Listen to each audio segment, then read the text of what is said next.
What's up, Internet? Andrew Potter here for charity stream. Now, the last link I just had, need to delete because I posted it wrong without a chat.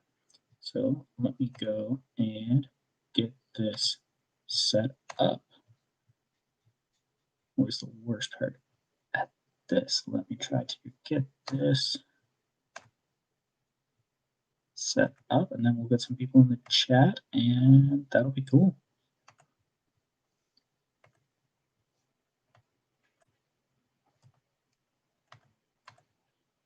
There we go. Okay, let's get this out here. Let's get some people in this chat.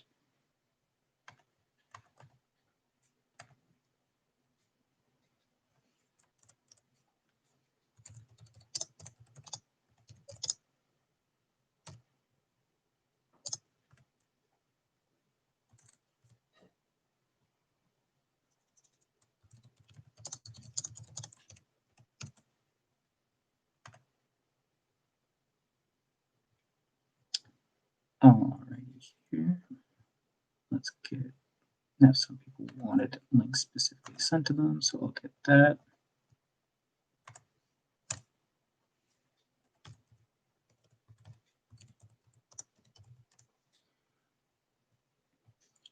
All right. Let's see if I'm here yet. And people on Instagrams, and get that set up.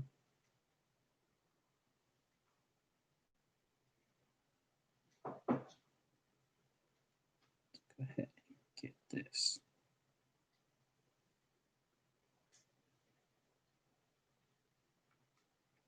Got someone in the chat already. How's it going today?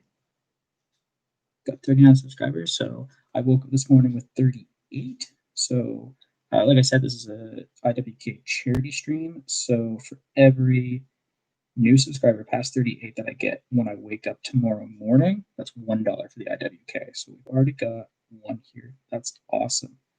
Where is my Instagram? People on Instagram wanted one.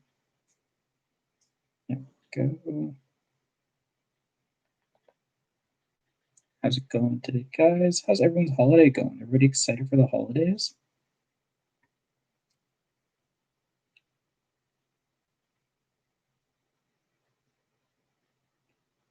And my cousin wanted a link, I think. So that's cool. Cool. All right, I'm super pumped for this. I got cookies made today. Chelsea made some cookies, which was amazing. I got my beautiful copy of The Christmas Carol, which I don't get to, I only read like once a year, but it's beautiful. I realize this is probably like reverse for you guys, but that's all good. Gold lettering on the pages, so that's cool.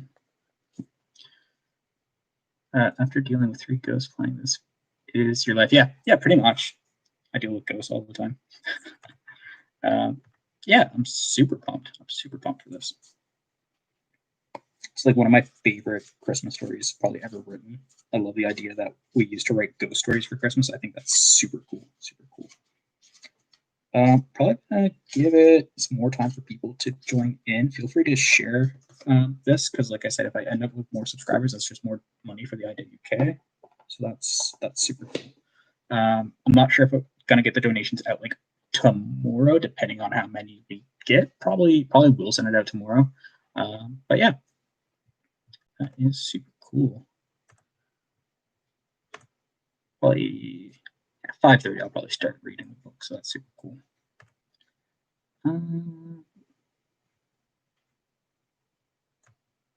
Well, I'm excited for that. I am super excited.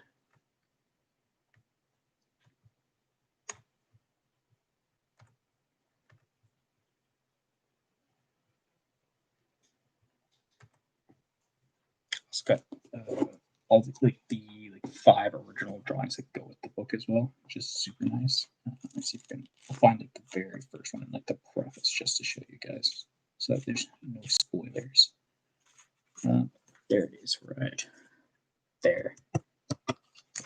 I love that the shop is called Fizzywigs as well, because in my hometown there, get out here, pop-up blocker. yeah, in the town where I grew up, there was a bookstore called Fezziwigs that I used to visit often. So I think it's super cool that there's a little store called Fezziwigs in this book. Just a little connection. Um, yeah, I don't know. Anything you guys want to know before we get into this? Just gonna give it 17 minutes before we get started in that. Got my little drinking horn here, so I got something to drink so my throat doesn't kill me tomorrow.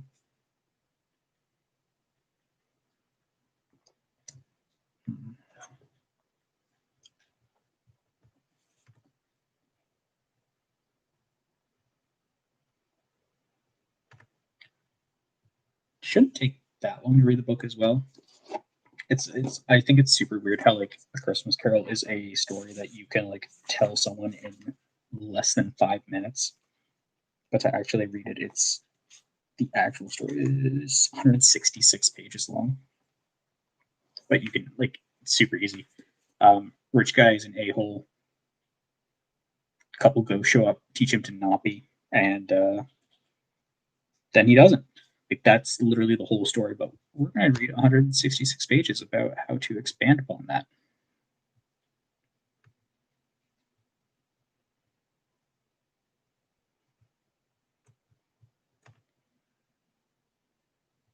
Dang, 6 people in here. That's awesome. Thank you guys so much. Like I said, feel free to subscribe. 7 people now. Feel free to subscribe, and that equals a $1 donation from me to the IWK. I'm probably going to donate it tomorrow morning when I wake up.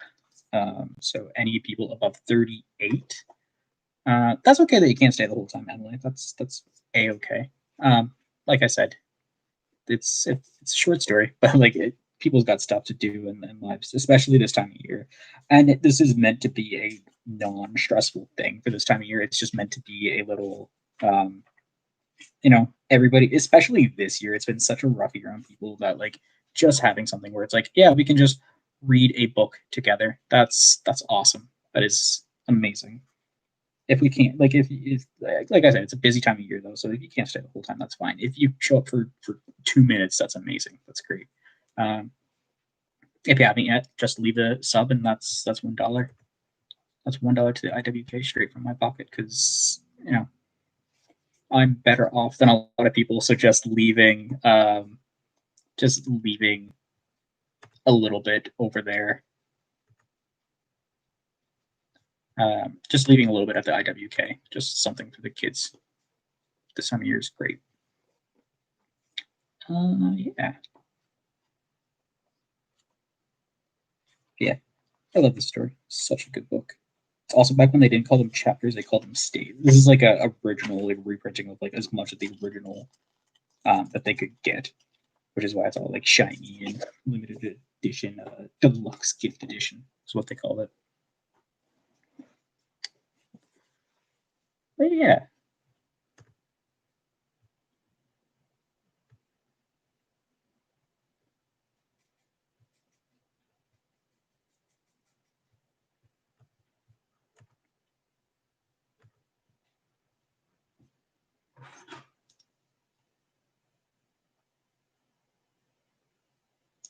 Just excited to do something for some people if I can. And if it's just reading a story so you guys can just relax and listen to a story, that's cool. If it's, donating money to the IWK, that's cool too. I'm not sure how much it'll be, but I see we've already got $1, so just $1 is amazing. My favorite is actually not the Muppets edition. My favorite edition or retelling of A Christmas Carol would be the 1983 Disney one, where they have Scrooge McDuck play Ebenezer Scrooge. Fun fact about that, I thought that was the one that came. I thought that was the first one. So like when I actually heard that there was a book called A Christmas Carol, I was like, oh, cool, they just ripped off Disney. And then I like read the first little bit of it, not knowing who Charles Dickens was or anything like that. And I was like, wow, they even just ripped off the name Scrooge. That's crazy. And later when I found out, I was like, oh, that makes more sense. That's definitely my favorite retelling of it.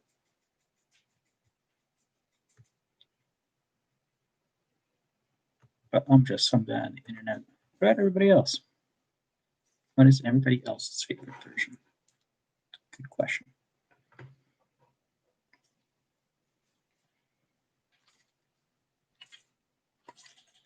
think this will take too long. Probably be done by like 7 at the latest.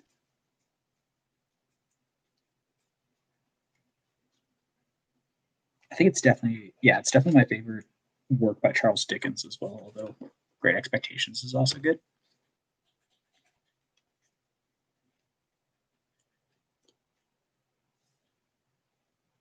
You know what? That's 20 minutes after 5. Guys have waited long enough, but yeah, 10 minutes now. Let's get into it. A Christmas Carol by Charles Dickens. I'm not going to read the preface or any of that stuff because who really cares? Like I said, I'll show up that drawing one more time just before we get started. The drawing of Mr. Fezziwig's ball. Right there. Super cool. All right, and I'll show the drawings as they come across, just because where they are like the original drawings, I think that is pretty cool. Right when it hits 5:20 is when I'll get started here. I'm gonna take another sip just because I can already feel my throat kind of being like drying up a little bit.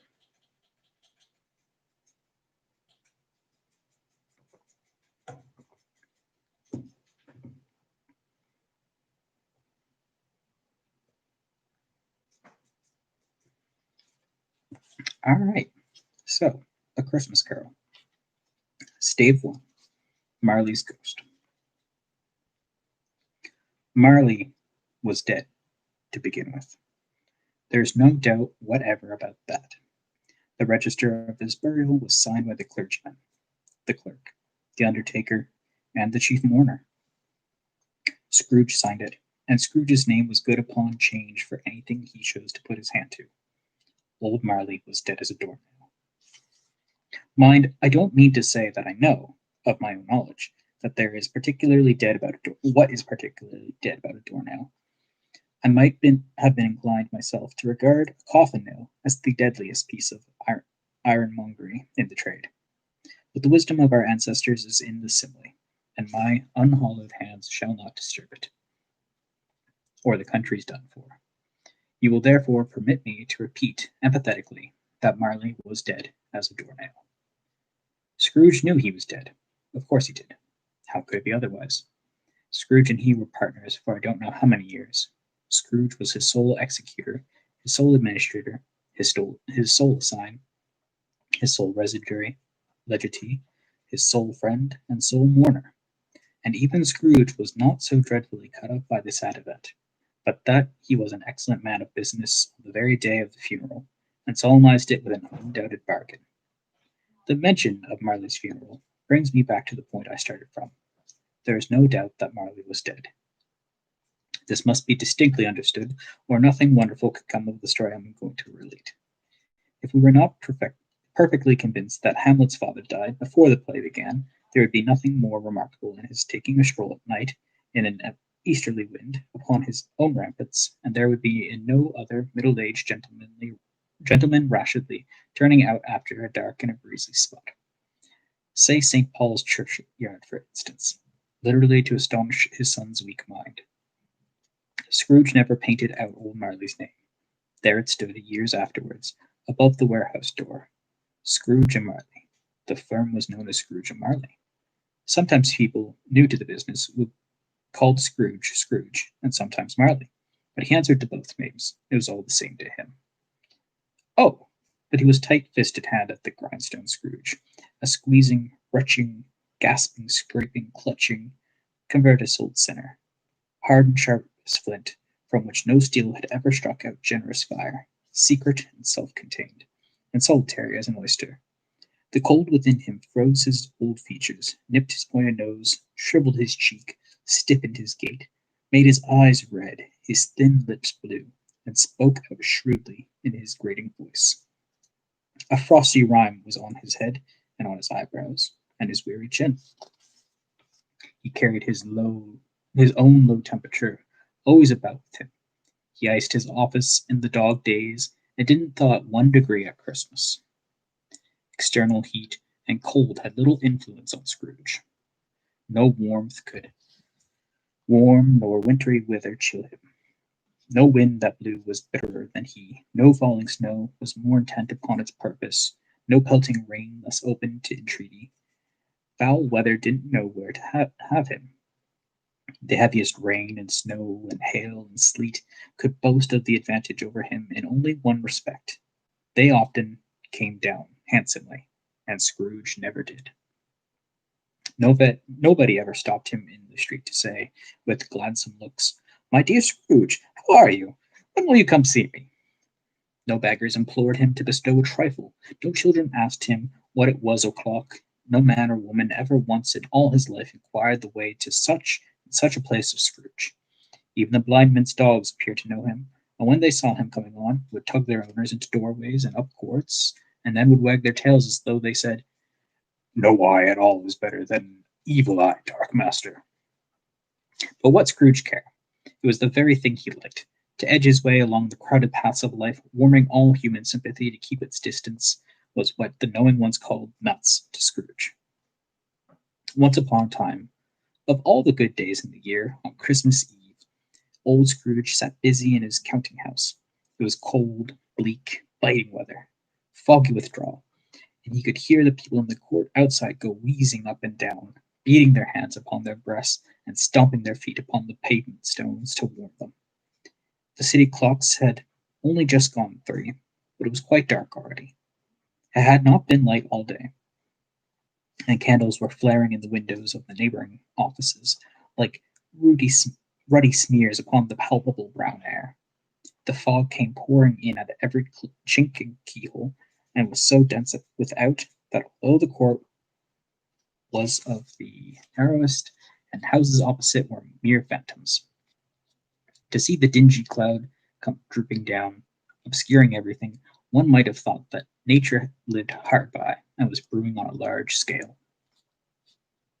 The door of Scrooge's counting house was open that he might keep his eye upon his clerk, who, in the dismal little cell beyond, a sort of tank, was copying letters. Scrooge had a very small fire, but the clerk's fire was so much smaller that it looked like one coal. But he couldn't replenish it, for Scrooge kept the coal box in his own room, and so surely as the clerk came in with the shovel, the master predicted that it would be necessary for them to part. Wherefore the clerk put on his white comforter and tried to warm himself at the candle, in which effort, not being a man of a strong imagination, he failed. "A Merry Christmas, Uncle! God save you!" cried a cheerful voice. It was the voice of Scrooge's nephew, who came upon him so quickly that this was the first intimation he had of his approach. "Bah!" said Scrooge. "Humbug!" He had so heated himself with rapid walking and the fog and frost, this nephew of Scrooge's, that he was all in glow. His face was ruddy and handsome, his eyes sparkled, and his breath smoked again. "Christmas a humbug, Uncle!" said Scrooge's nephew. "You don't mean that, I'm sure." "I do," said Scrooge. "Merry Christmas! What have you to be merry? What reason have you to be merry? You're poor enough." "Come, then," returned the nephew gaily. "What have you to be dismal? What reason have you to be morose? You're rich enough." Scrooge, having no better answer ready on the spur of the moment, said "Bah!" again, and followed up with a "Humbug!" "Don't be cross, Uncle," said the nephew. "What else can I be?" returned the uncle, "when I live in such a world of fools as this Merry Christmas? Out upon Merry Christmas! What's Christmas time to you but time for paying bills without money, a time for finding yourself a year older and not an hour richer, a time for balancing your books and having every item in 'em through a round dozen of months presented dead against you? If I could work my will," said Scrooge indignantly, "every idiot who goes about with 'Merry Christmas' on his lips should be boiled with his own pudding and buried with a stake of holly through his heart. He should." "Uncle," pleaded the nephew. "Nephew," returned the uncle sternly, "keep Christmas in your own way, and let me keep it in mine." "Keep it?" repeated Scrooge's nephew. "But you don't keep it." "Let me leave it alone, then," said Scrooge. "Much good may it do you, much good it has ever done you. There are many things from which I might have derived good. Oh, hold on, this is the nephew. "There are many things from which I might have derived good, but which I have not profited, I dare say," returned the nephew. "Christmas among the rest. But I am sure I have always thought of Christmas time when has come around, apart from the veneration due to its sacred name and origin, if anything belonging to it can apart from that, as a good time. A kind, forgiving, charitable, pleasant time. The only time I know of it in the long calendar of the year, when men and women seem by one consent to open their shut-up hearts freely and to think of people below them as if they were really fellow passengers to the grave, not another race of creatures bound on other journeys. And therefore, uncle, though it has never put a scrap of gold or silver in my pocket, I believe that it has done me good, and will do me good, and I say God bless it. The clerk in the tank involuntarily applauded, becoming immediately sensible to the impropriety. He poked the fire and extinguished the last frail spark forever. "Let me hear another sound from you," said Scrooge, "and you'll keep your Christmas by losing your situation. You're quite a powerful speaker, sir," he added, turning to his nephew. "I wonder you don't go into Parliament." "Don't be angry, uncle. Come, dine with us tomorrow." Scrooge said that he would see him. Yes, indeed he did. He went the whole length of the expression, and said that he would see him in that extremity first. "But why?" cried Scrooge's uncle. "Why?" "Why did you get married?" said Scrooge. "Because I fell in love." "Because you fell in love," growled Scrooge, as if that were the only one thing in the world more ridiculous than a Merry Christmas. "Good afternoon." "Nay, uncle, but you never came to see me before that happened. Why give it as a reason for not coming?" "Good afternoon," said Scrooge. "I want nothing from you. I ask nothing of you. Why cannot we be friends?" "Good afternoon," said Scrooge. "I am sorry with all my heart to find you so resolute. We never had any quarrels which I have been a party. I've made the trial in homage to Christmas, and I'll keep my Christmas humor to the last. So a Merry Christmas, uncle." "Good afternoon," said Scrooge, "and a Happy New Year." "Good afternoon," said Scrooge. His nephew left the room without an angry word. Notwithstanding, he stopped at the outer door to bestow the greetings of the season on the clerk, who, cold as he was warmer than Scrooge, for he returned them cordially.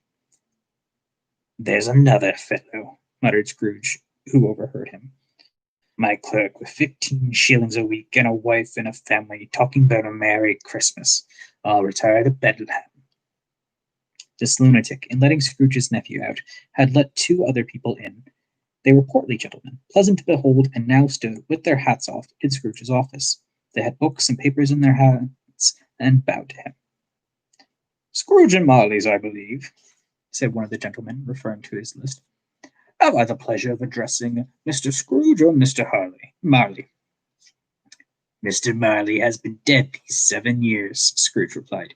"He died 7 years ago this very night." "We have no doubt this liberty is well presented by his surviving partner," said the gentleman, presenting his credentials. It certainly was, for they had been 2 kindred spirits. At the ominous words "liberality," Scrooge frowned and shook his head and handed the credentials back.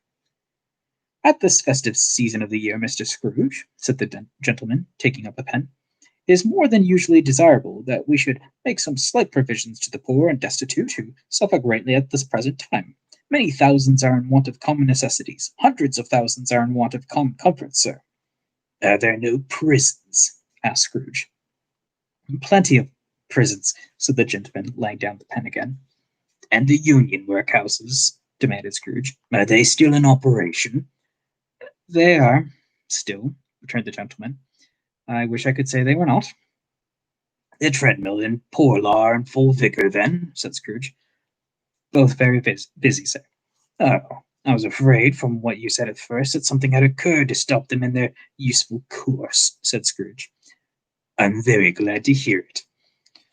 "Under the impression that they are sacredly furnished Christian cheer of mind or body to the multitude," returned the gentleman, "a few of us are endeavoring to raise a fund to buy the poor some meat and drink and means of warmth. We choose this time because it is time, of all others, when want is keenly felt and abundance rejoices. What shall I put you down for?" "Nothing," Scrooge replied. "Do you wish to be anonymous?" "I wish to be left alone," said Scrooge. "Since you ask me what I wish, gentlemen, this is my answer. I don't make merry myself at Christmas, and I can't afford to make idle people happy. I help to support the establishments I've mentioned.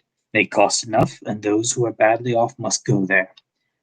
Many can't go there, and many would rather die." If they would rather die, said Scrooge, they'd better do it and decrease the surplus population. Besides, excuse me, I don't know that. But you might know it, observed the gentleman. It's not my business, Scrooge returned.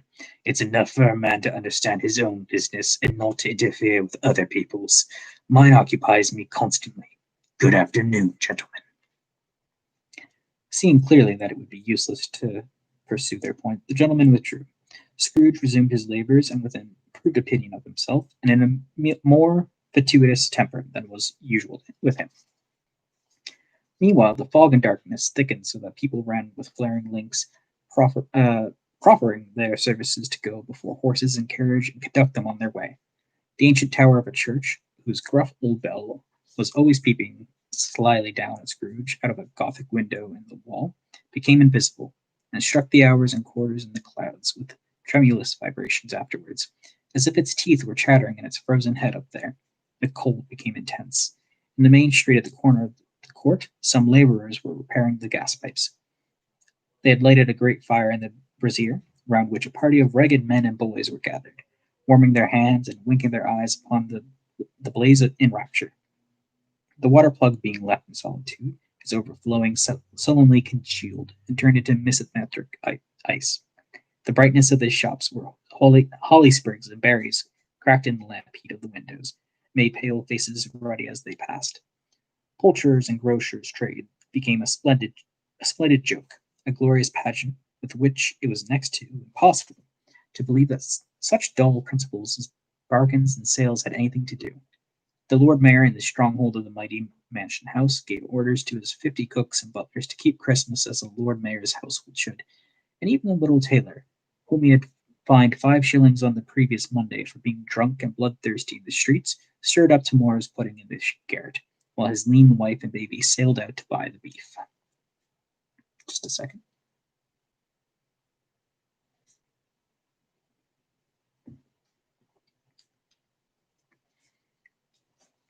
Foggier yet and colder.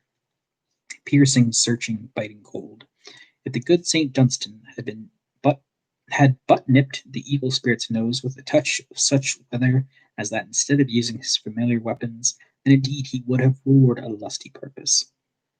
The owner of one scant young nose, gnawed and mumbled by the hungry cold as bones are gnawed by the dogs, stooped down at Scrooge's keyhole to regale him with a Christmas carol. But at the first sound of "God bless you, merry gentlemen, may nothing you dismay," I don't know what the song is, but I don't know what the melody's supposed to be there. Scrooge seized the ruler with such energy of action that the singer fled in terror, leaving the keyhole to the fog and even more congenial frost. At length the hour of shutting up the counting house arrived. With an ill-will, Scrooge dismounted from his stool and tactfully admitted the fact expectant clerk in the tank, who instantly snuffed his candle out and put on his hat. "You'll want all day tomorrow, I suppose," said Scrooge. "If quite convenient, sir." "It's not convenient," said Scrooge, "and it's not fair. I was to stop half a crown for it. You'd think yourself ill-used, I'll be bound." The clerk smiled faintly.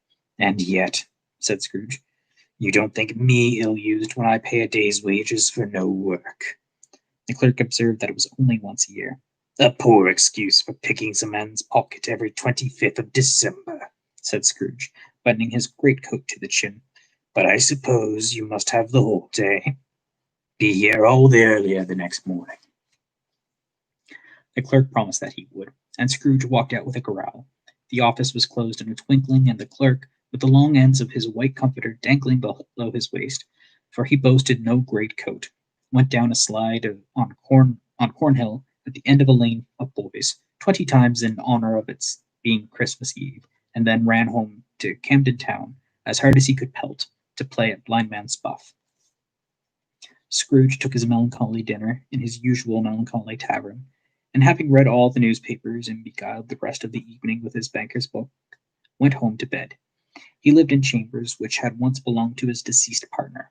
They were a gloomy suite of rooms in a lowering pile of building of a yard where it had so little business to be that one could scarcely help fancying it might have run there when it was a young house, playing at hide and seek with the other houses, and had forgotten the way out again. It was old enough now and dreary enough, for nobody lived in it but Scrooge, the other rooms being all let out as offices. The yard was so dark that even Scrooge, who knew its every stone, was fain to grope with his hands. The fog and frost so hung about the black old gateway of the house that it seemed as if the genius of the weather sat in mournful meditation on the threshold. Now it is a fact that there was nothing at all particular about the knocker on the door, except that it was very large. It is also a fact that Scrooge had seen it night and morning during his whole residence in that place.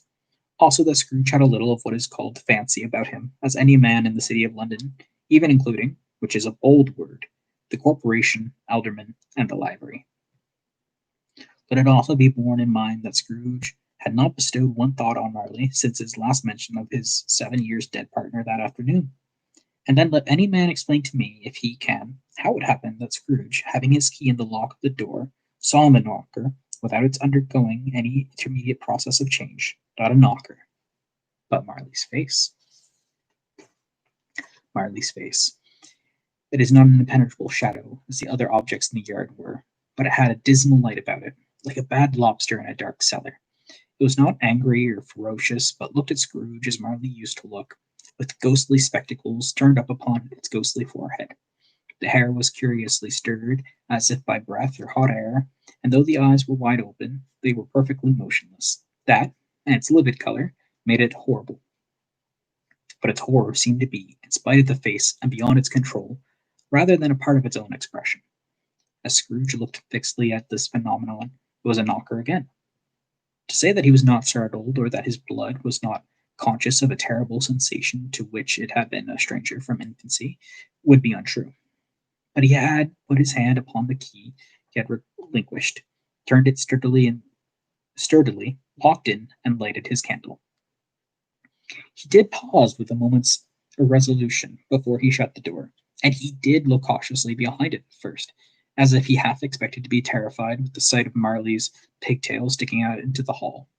But there was nothing on the back of the door, except the screw and nuts that held the knocker on. He said, "Pooh, pooh," and closed it with a bang. The sound resounded through the house like thunder. Every room above and every cask in the wine merchant's cellars below appeared to have a separate peal of echoes of its own. Scrooge was not a man to be frightened by echoes.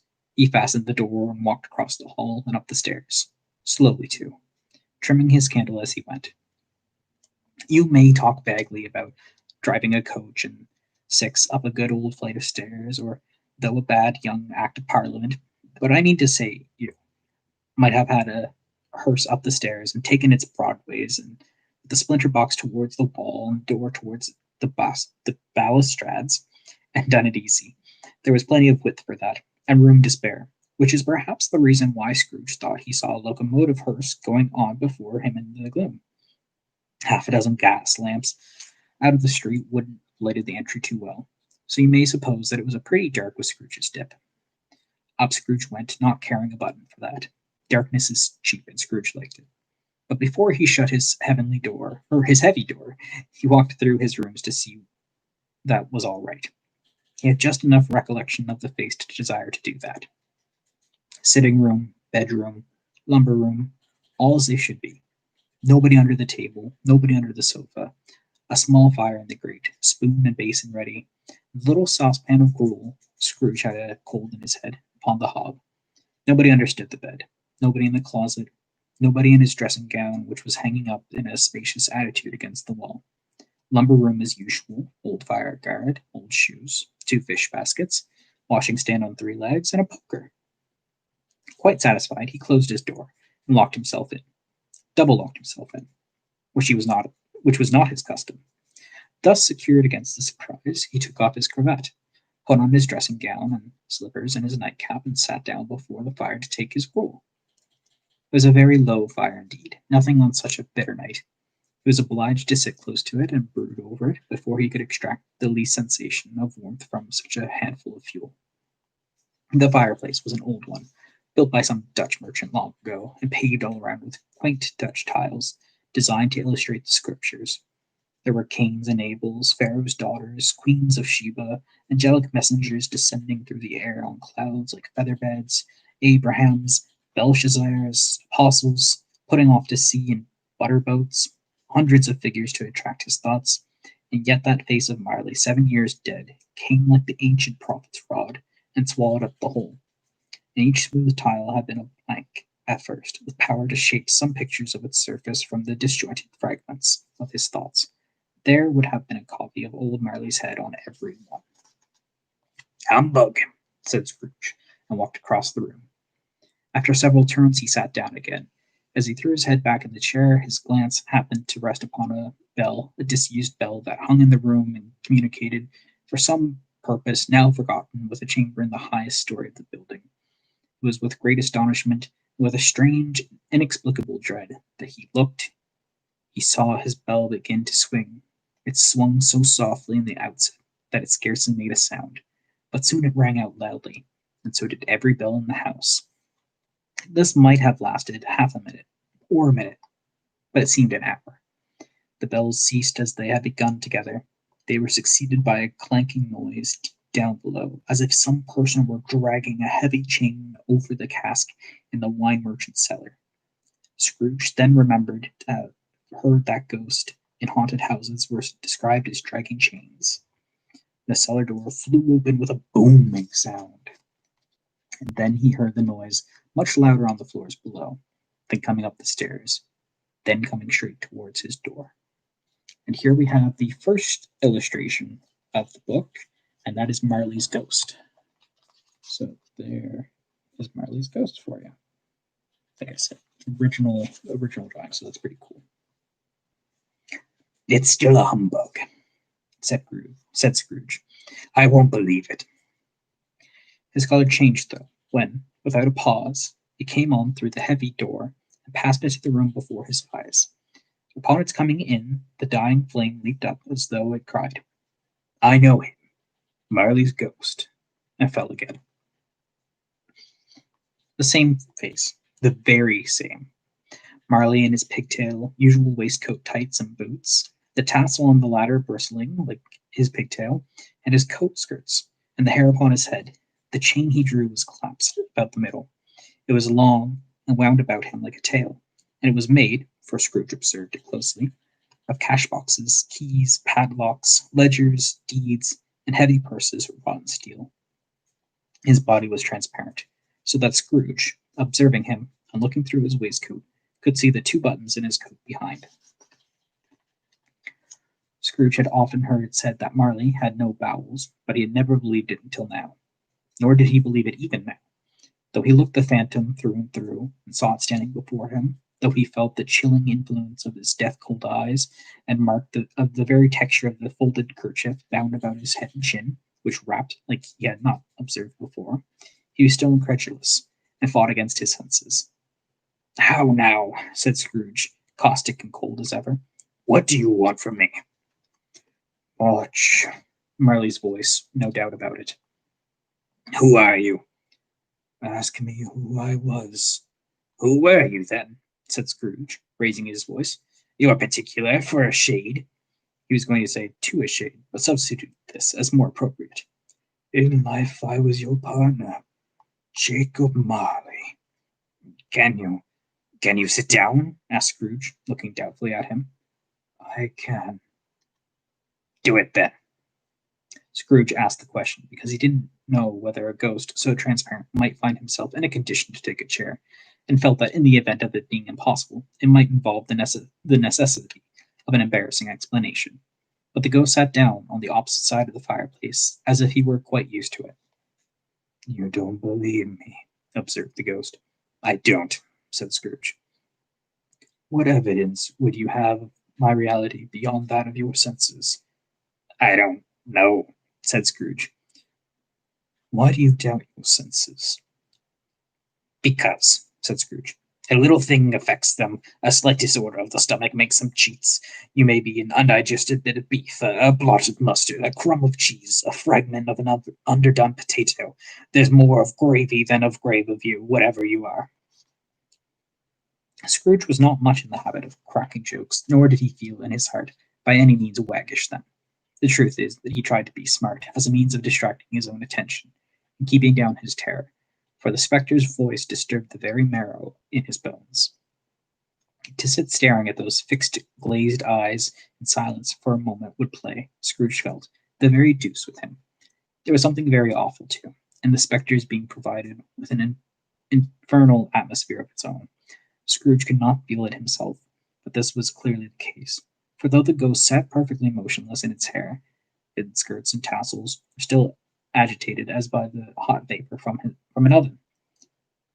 "You see this toothpick?" said Scrooge, returning quickly to the change, for the reason just assigned, and wishing, though it were only for a second, to divert the vision's stony gaze from himself. "I do," replied the ghost. "You are not looking at it," said Scrooge. "But I see it," said the ghost, "notwithstanding." "Well," returned Scrooge, "I have but to swallow this and be, for the rest of my days, persecuted by a legion of goblins, all of my own creation. Humbug, I tell you! Humbug!" At this, the spirit raised a frightful cry.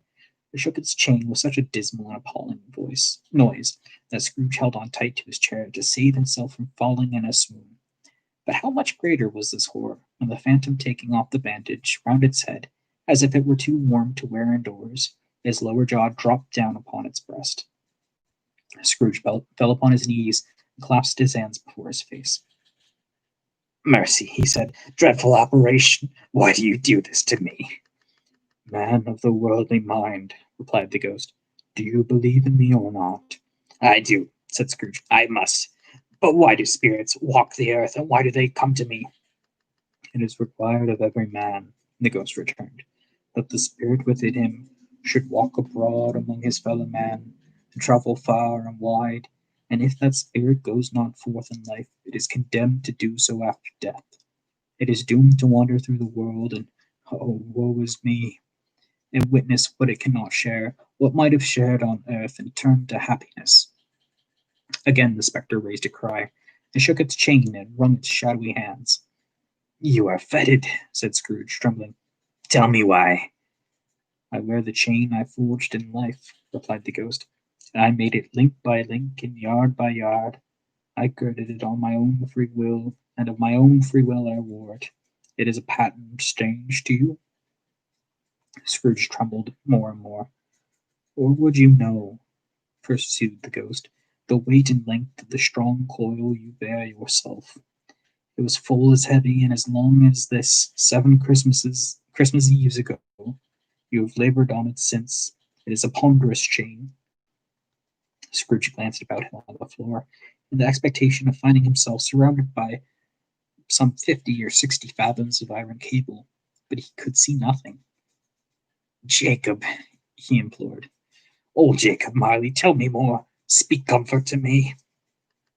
"I have none to give," the ghost replied. "It comes from other regions, Ebenezer Scrooge, and is conveyed by other ministers to other kinds of men. Nor can I tell you what I would. A very little more is all permitted to me. I cannot rest, I cannot stay, I cannot linger anywhere. My spirit never walked beyond our counting house. Mark me, in life my spirit never roved beyond the narrow limits of our money-changing hole, and weary journey lies before me." It was a habit with Scrooge, whenever he became thoughtful, to put his hands in his breech pockets, pondering on what the ghost had said. He did so now without lifting up his eyes or getting off his knees. "You must have been very slow about it, Jacob. You must have been very slow about it, Jacob," Scrooge observed in a businesslike manner, though with humility and indifference. "Slow," the ghost repeated. 7 years dead," mused Scrooge, "and traveling all the time." "The whole time," said the ghost. "No rest, no peace, incessant torture of remorse." "You travel fast," said Scrooge. "On the wings of the wind," replied the ghost.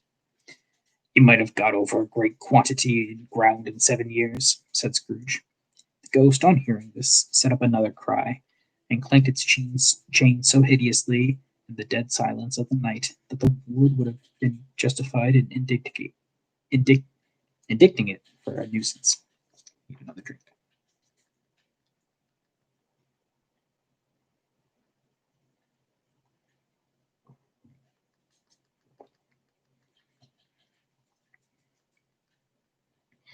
Oh, a captive bound and double ironed, cried the phantom.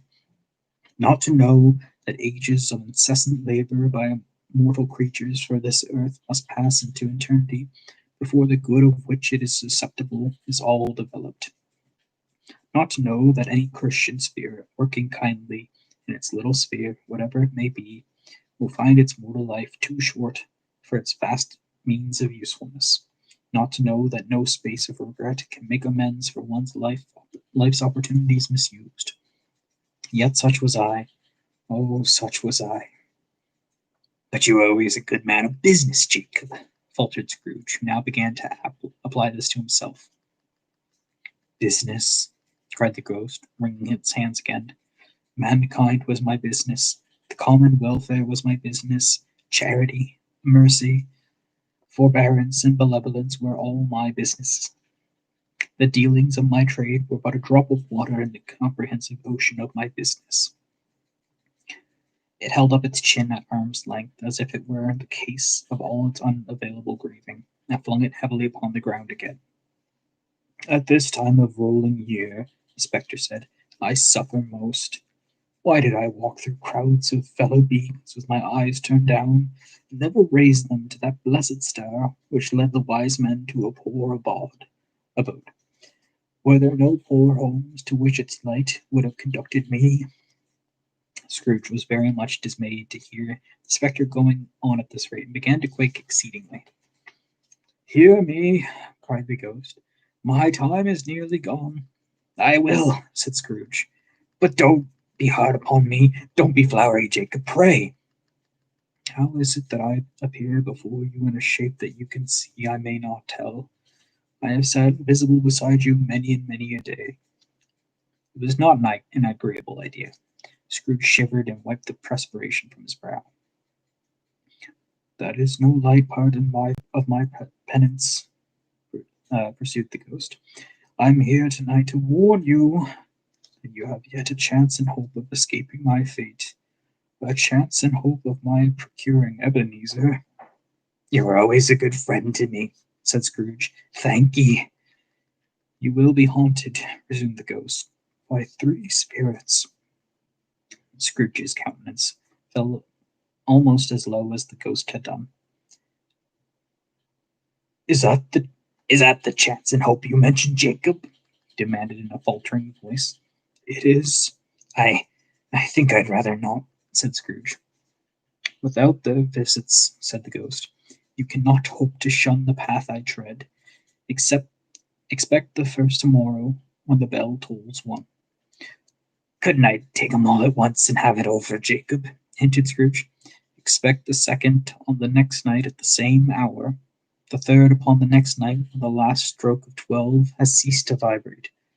Look to see me no more, and look that for your own sake you remember what has passed between us.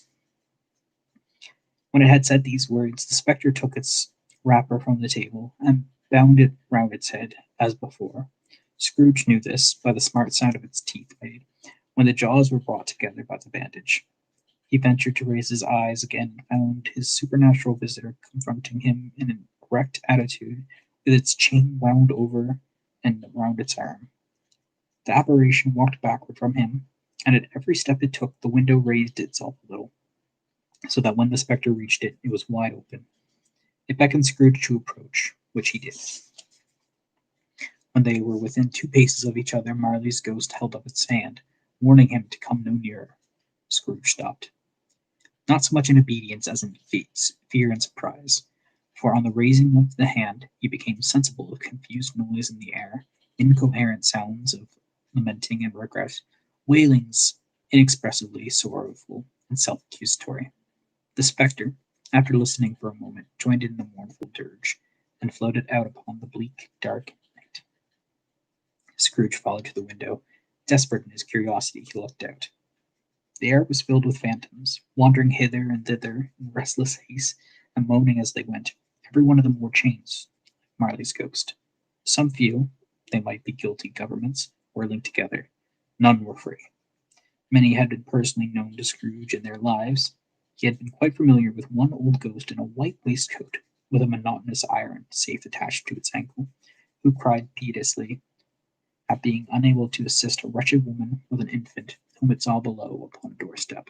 The misery with them all was, clearly, that they sought to interfere for good in human matters and had lost the power forever. And here we see another drawing. Spoopy ghosts. So spoopy. Christmas. Whether these creatures faded into mist or mist shrouded them, he could not tell. But they and their spirit voices faded together, and the night became as it had been when he walked home. Scrooge closed the window and examined the door by which the ghost had entered. It was double locked, as he had locked with his own hands, and the bolts were undisturbed. He tried to say, "Humbug," but stopped at the first syllable. And being from the emotion he had undergone, or the fatigues of the day, or the glimpse of the invisible world, or the dull conversation of the ghost, or the lateness of the hour, much in need of repose, went straight to bed without undressing, and fell asleep upon the instant. And that's the first chapter. Let me just do a quick check here. My buddy Aaron shared the stream. That's awesome. We got 6 people in the stream now. All right, let's continue. Stave 2, the first of the 3 spirits. When Scrooge awoke, it was so dark that looking out of bed, he could scarcely distinguish the transparent window from the opaque walls of his chamber. He was endeavoring to pierce the darkness with his ferret eyes when the chimes of a neighboring church struck the 4 quarters. So he listened for the hour. To his great astonishment, the heavy bell went on from 6 to 7, and from 7 to 8, and regularly up to 12, then stopped. 12. It was past 2 when he went to bed. The clock was wrong. An icicle must have gotten into the works. 12? He touched the spring of his repeater to correct this most preposterous clock. Its rapid little pulse beat 12, and stopped. "Why, it isn't possible," said Scrooge, "that I can have slept through a whole day and far into another night. It isn't possible that anything has happened to the sun, and that this is 12 at noon." The idea being an alarming one, he scrambled out of bed and groped his way to the window. He was obliged to rub the frost off the sleeve of his dressing gown before he could see anything. He could see very little then. All he could make out was that it was still very foggy and extremely cold, and that there was no noise of people running to and fro and making a great stir, as there unquestionably would have been if night had been beaten off bright day and taken possession of the world. This was a great relief, because 3 days after sight of this first of exchange pay to Mr. Ebenezer Scrooge, or his order, and so forth, would have become a mere United States security if there were no days to count by. Scrooge went to bed again and thought and thought and thought it over and over, and could make nothing of it. The more he thought, the more perplexed he was, and the more he endeavored not to think, the more he thought Marley's ghost bothered him exceedingly. Every time he resolved within himself, after mature inquiry, that it was all a dream, his mind flew back again, like a strong spring released, to its first position, and presented the same problem to be worked all through. Was it a dream or not? Scrooge lay in the state till the chime had gone 3/4 more, when he remembered, on a sudden, that the ghost had warned him of a visitation when the bell tolled 1. He resolved to lie awake until the hour was past, and considering that he could no more go to sleep than to go to heaven, he was perhaps the wisest resolution in his power. The quarter was so long that he was more than once convinced that he must have sunk into a doze unconscious and missed the clock. At length it was broke upon his listening ears. "Ding dong." "A quarter past," said Scrooge, counting. "Ding dong." "Half past," said Scrooge. "Ding dong." "A quarter to it," said Scrooge. "Ding dong." "The hour itself," said Scrooge, triumphantly, "and nothing else." He spoke before the bell sounded, which it now did with a deep, low, dull, melancholy 1. The light flashed upon the room upon the instant, and the curtains of the bed were drawn. The curtains of the bed were drawn aside, I tell you, by a hand. Not the curtains at his feet, nor the curtains at its back, but those to which his face was addressed. The curtains of his bed were drawn aside, and Scrooge, staring up into a half recumbent attitude, found himself face to face with the unearthly visitor who drew them, as close to it as I am now you, so through a digital screen, I guess. I am standing in the spirit at your elbow. Oh, okay. Well, Joe killed. It was a strange figure, like a child, yet not so like a child as like an old man, viewed through some supernatural medium, which gave him the appearance of having receded from the view and being diminished to a child's proportions. Its hair, which hung about its neck and down its back, was white as if with age, and yet the face was not a wrinkle in it, and the tenderest bloom was on the skin. The arms were very long and muscular, the hands the same, as if its hold were of uncommon strength. Its legs and feet, most delicately formed, were, like those upper members, bare. It wore a tunic of the purest white, and round its waist was bound a lustrous belt, the sheen of which was beautiful. It held a bunch of fresh green holly in its hand, and, in singular contradiction of the winterly emblem, had its dress trimmed with summer flowers. But the strangest thing about it was that from the crown of its head there sprung a bright, clear jet of light, by which all this was visible, and which was doubtless the occasion of its using, in its duller moments, a great extinguisher for a cap, which it now held under its arm. Even this, though when Scrooge looked at it with increasing steadiness, was not its strangest quality. For as its belt sparkled and glittered now in one part and now in another, and what was light one instant, at another time was dark, so the figure itself fluctuated in its distinctness, being now a thing with one arm, now with one leg, now with 20 legs, now with a pair of legs, without a head, now a head without a body, of which dissolving parts no outline would be visible in the dense gloom wherein they melted away. And in the very wonder of this, it would be itself again, distinct and clear as ever. "Are you the spirit, sir, whose coming was foretold to me?" asked Scrooge. "I am." The voice was soft and gentle, singularly low. Oh, as if instead of being so close beside him, they were at a distance. "Who and what are you?" Scrooge demanded. "I am the ghost of Christmas past." "Long past?" inquired Scrooge, observant of its dwarfish stature. "No, or past." Perhaps Scrooge could not have told anybody why, if anybody could have asked him, but he had a special desire to see the spirit in his cap, and begged him to be covered. "What?" exclaimed the ghost. "Would you so soon put out with worldly hands the light I give? It is not enough that you are one of those whose passions made this cap, and forced me through whole trains of years to wear it upon my low brow." Scrooge reverently disclaimed all intention to offend, or any knowledge of having wilfully bonneted the spirit at any point of his life. He then made bold to inquire what business brought him there. "Your welfare," said the ghost. Scrooge expressed himself much obliged, but could not help thinking that a night of unbroken rest would have been more conducive to that end. The spirit must have heard him thinking, for it said immediately, "Your reclamation, then. Take heed." It put out its strong hand as it spoke, and clasped him gently by the arm. "Rise, and walk with me."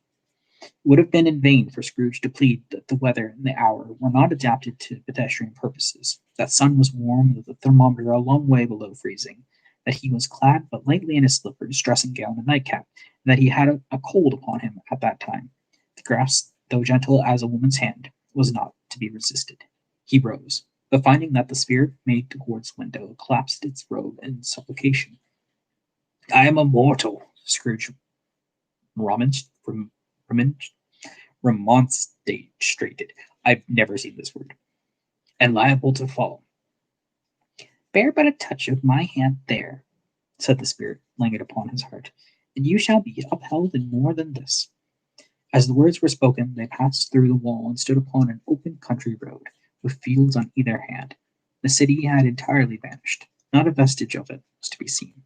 The darkness and the mist had vanished with it, for it was clear, cold winter day, with snow upon the ground. "Good heaven!" said Scrooge, clasping the hands together as he looked about him. "I was bred in this place. I was a boy here." The spirit gazed upon him mildly. Its gentle touch, though it had been light and instantaneous, appeared still present at the old man's sense of feeling. He was conscious of 1,000 odors floating in the air. each one connected with 1,000 thoughts, hopes, joys, and cares long forgotten. Your lip is trembling, said the ghost. And what is that upon your cheek? Scrooge muttered with an unusual catching in his voice that it was a pimple, begged the ghost to lead him where he would. You recollect the way? Inquired the spirit. Remember it, said Scrooge with a fervor. I could walk it blindfolded. Strange to have forgotten it so many years, observed the ghost. Let us go on. They walked along the road, Scrooge recognizing every gate and post and tree, till a little market town appeared in the distance, with its bridge, its church, and winding river.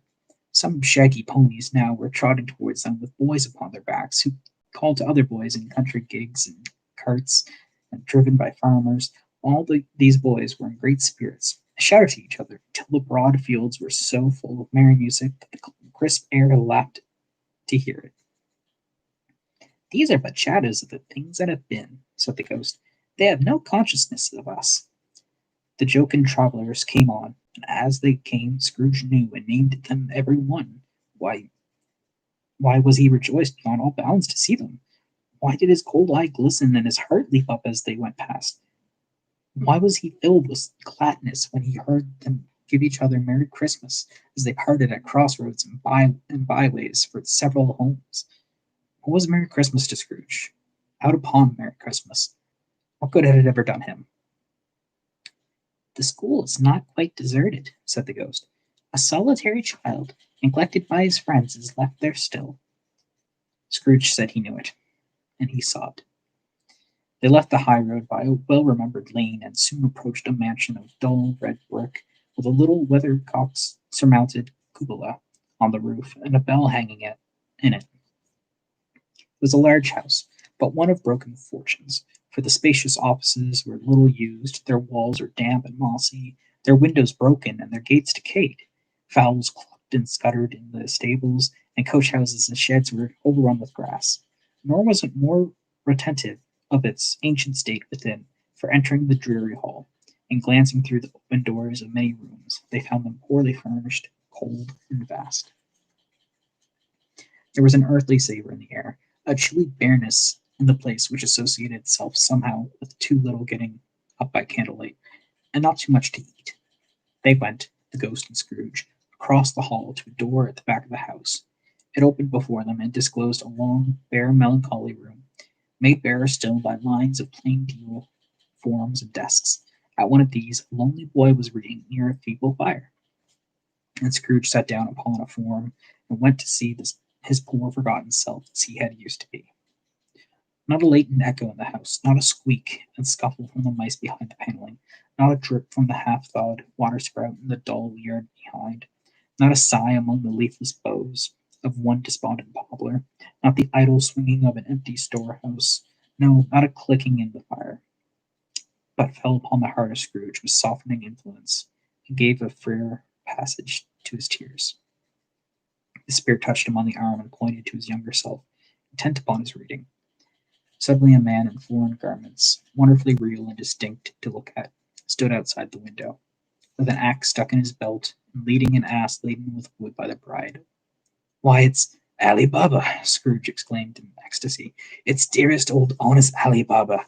Yes, I know. One Christmas time, when yonder solitary child was left here all alone, he did come. For the first time, just like that.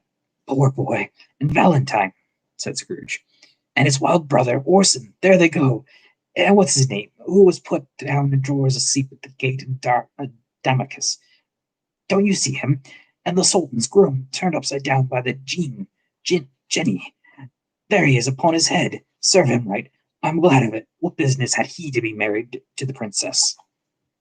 To hear Scrooge expending all the earnestness of his nature on such subjects, in a most extraordinary voice between laughing and crying, and to see his heightened and excited face, would have been a surprise to his business friends in the city indeed. There's the parrot, cried Scrooge. Green body and yellow tail, with a thing like lettuce growing out of the top of its head. There he is. Poor Robinson Crusoe. He called him when he came home again after sailing around the island. Poor Robin Crusoe. Where have you been, Robin Crusoe?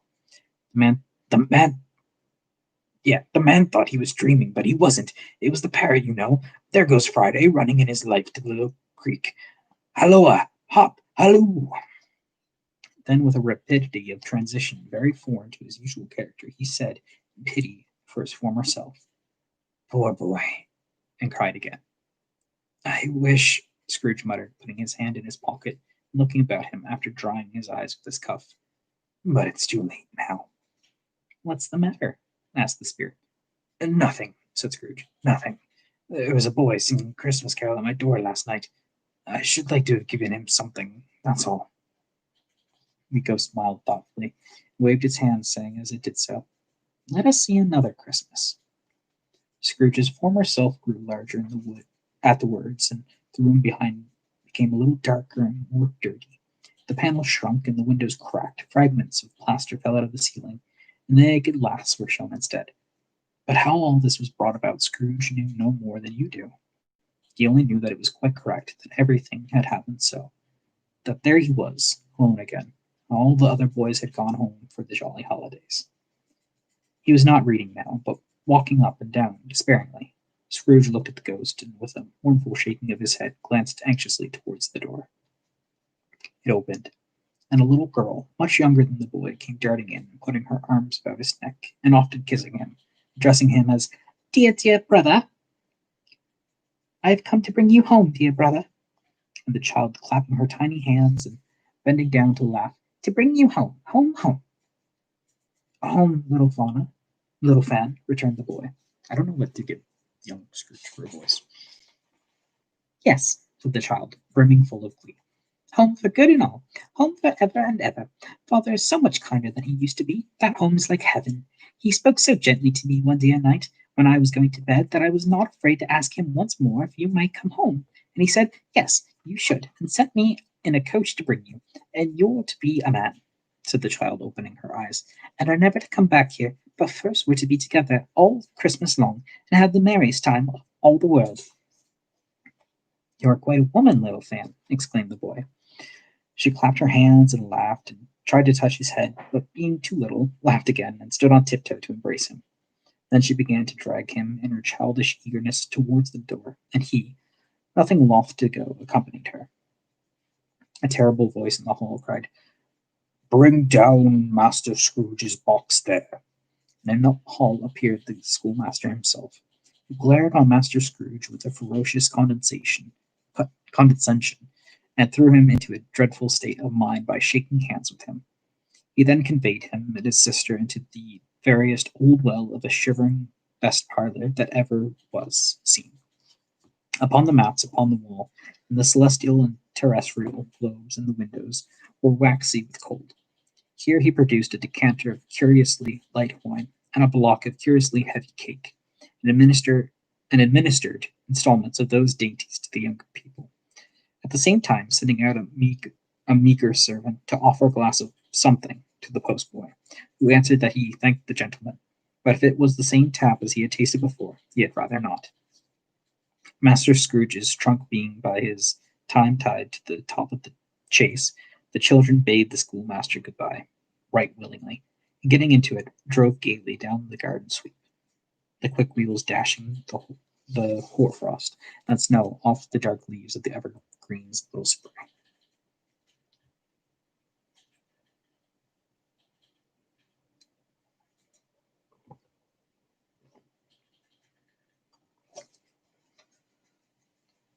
"Is a delicate creature, whom a breath might have withered," said the ghost, "but she had a large heart." "So she had," cried Scrooge. "You're right. I will not gainsay it, spirit. God forbid." "She died a woman," said the ghost, "and had, as I think, children." "One child," Scrooge returned. "True," said the ghost. "Your nephew." Scrooge seemed uneasy in his mind, and answered briefly, "Yes." Although they had but that moment left the school behind them, they were now in the busy thoroughfares of a city, whose shadowy passages passed and repassed, where shadowy carts and coaches battered for the way, and all the strife and tumult in a real city were. It was made plain enough by the dressing of the shops, and here too it was Christmas time again. But it was evening, and the streets were lighted up. The ghost stopped at a certain warehouse door and asked Scrooge if he knew it. "Know it," said Scrooge. "I was an apprentice here." They went in, at sight of an old gentleman in a Welsh wig sitting behind such a high desk that if he had been 2 inches taller he might have knocked his head against the ceiling. Scrooge cried in great excitement, "Why, it's old Fezziwig! Bless his heart, it's Fezziwig alive again!" This is my favorite part. Old Fezziwig laid down his pen and looked up at the clock, which pointed to the hour of 7. He rubbed his hands, adjusted his captious waistcoat, laughed all over himself and his shoes to his organ of benevolence, and called out in a comfortable, oily, rich, fat, jovial voice, "Yo ho there, Ebenezer, Dick!" Scrooge's former self, now grown a young man, came briskly in, accompanied by his fellow apprentice. "Dick Wilkins, to be sure," said Scrooge to the ghost. "Bless me, yes, there he is. He was very much attached to me, was Dick. Poor Dick. Dear, dear." "Yo ho, my boys," said Fezziwig. "No more work tonight. Christmas Eve. Dick. Christmas. Ebenezer. Let's have the shutters up," cried old Fezziwig with a sharp clap of his hands, "before a man can say Jack Robinson." You wouldn't believe how those two fellows went at it. They charged into the street with the shutters. 1, 2, 3, had 'em up in their places. 4, 5, 6, barred 'em and pinned 'em. 7, 8, 9, came back before you could have got to 12, panting like racehorses. "Hilly ho!" cried old Fezziwig, skipping down from the high desk with wonderful agility. "Clear away, my lads. Let's have lots of room here. Hilly ho, Dick. Cheer up, Ebenezer." Clear away. There was nothing they wouldn't have cleared away, or couldn't have cleared away. The old Fezziwig looking on. It was done in a minute. Every movable was packed off, and if it was dismissed from public life for evermore, the floor was swept and watered, and lamps were trimmed, and fuel was heaped upon the fire, and the warehouse was as snug and warm and dry and bright as a ballroom as you would desire to see upon a winter's night. In came a fiddler with a music book, went up to the lofty desk and made an orchestra of it, and tuned like 50 stomach aches. In came Miss Fezziwig, one vast substantial smile. In came the 3 Miss Fezziwigs, beaming and lovable. In came the 6 young fellows whose heart they broke. In came all the young men and women employed in the business. In came the housemaid with her cousin, the baker. In came the cook with her brother's particular friend, the milkman. In came the boy from over the way who was suspected of not having board enough from his master, trying to hide himself behind the girl from next door, but one who was proved to have had her ears pulled by her mistress. In they all came, one after another, some shyly, some boldly, some gracefully, some awkwardly, some pushing, some pulling. In they all came, anyhow and everyhow. Away they all went, 20 couples in all, hands half round and back again the other way, down the middle and up again, round and round in various stages of affectionate grouping. Old top couple always turning up in the wrong place, new top couple starting off again. As soon as they got there, all top couples at last, and not a bottom one to help them. When this result was brought about, old Fezziwig clapped his hands to stop the dance and cried out, "Well done!" And the fiddler plunged his hot face into a pot of porter, especially provided for that purpose. Let scorning rest upon his reappearance, he instantly began again, and though there were no dancers yet, as if the other fiddler had been carried home, exhausted, on a shutter. And he were a brand new man, resolved to beat him out of sight or perish. There were more dances, and there were forfeits, and more dances, and there was cake, and there was nougat, and there was a great piece of cold roast, and there was a great piece of cold boiled, and there were mince pies, and plenty of beer. But the great effect of the evening came after the roast had boiled, when the fiddler, an artful dog mind, the sort of man who knew his business better than you or I could have told him it, struck up Sir Roger de Coverley. Then old Fezziwig stood out to dance with Miss Fezziwig, top couple too, with a good stiff piece of work cut out for them, 3 or 4, 20 pairs of partners, people who were not to be trifled with, people who would dance and had no notion of walking. But if they had been twice as many, 4 times, old Fezziwig would have been a match for them, and so would Miss Fezziwig. As to her, she was worthy to be his partner in every sense of the term. If that's not high praise, tell me higher, and I'll use it. A positive light appeared to issue from Fezziwig's calves. They shone in every part of the dance like moons. You couldn't have pretended at any given time what would have become of them next. And when old Fezziwig and Miss Fezziwig had gone all through the dance, advance and retire, hold hands with your partner, bow and curtsy, corkscrew, thread the needle, back again to your place. Fezziwig cut so deftly that he appeared to wink with his legs and came upon his feet again without a stagger. When the clock struck 11, this domestic ball broke up. Mr. and Miss Fezziwig took their stations, one on either side of the door, and shaking hands with every person individually as he or she wished him or her a Merry Christmas. When everybody had retired but the two apprentices, they did the same to them. And thus the cheerful voices died away, and the lads were left to their beds, which were under a counter in the back shop. During the whole of this time, Scrooge had acted like a man out of his wits. His heart and soul were in the scene, and with his former self, he corroborated everything, remembered everything, enjoyed everything, and underwent the strangest agitation. It was not until now that the bright faces of his former self and Dick were turned from them that he remembered the ghost, and became conscious of that it was looking full upon him, while a light upon his head burnt very clear. "A small matter," said the ghost, "to make these silly folks so full of gratitude." "Small?" echoed Scrooge. The spirit signed to him to listen to the two apprentices who were pouring out their hearts in praise of Fezziwig, and when he had done so, said, "Why, is it not? Oh, why is it not? He has spent but a few pounds of your mortal money, 3 or 4, perhaps. Is that so much he deserves his praise?" "It isn't that," said Scrooge, heated by the remark, and speaking unconsciously like his former, not his latter self.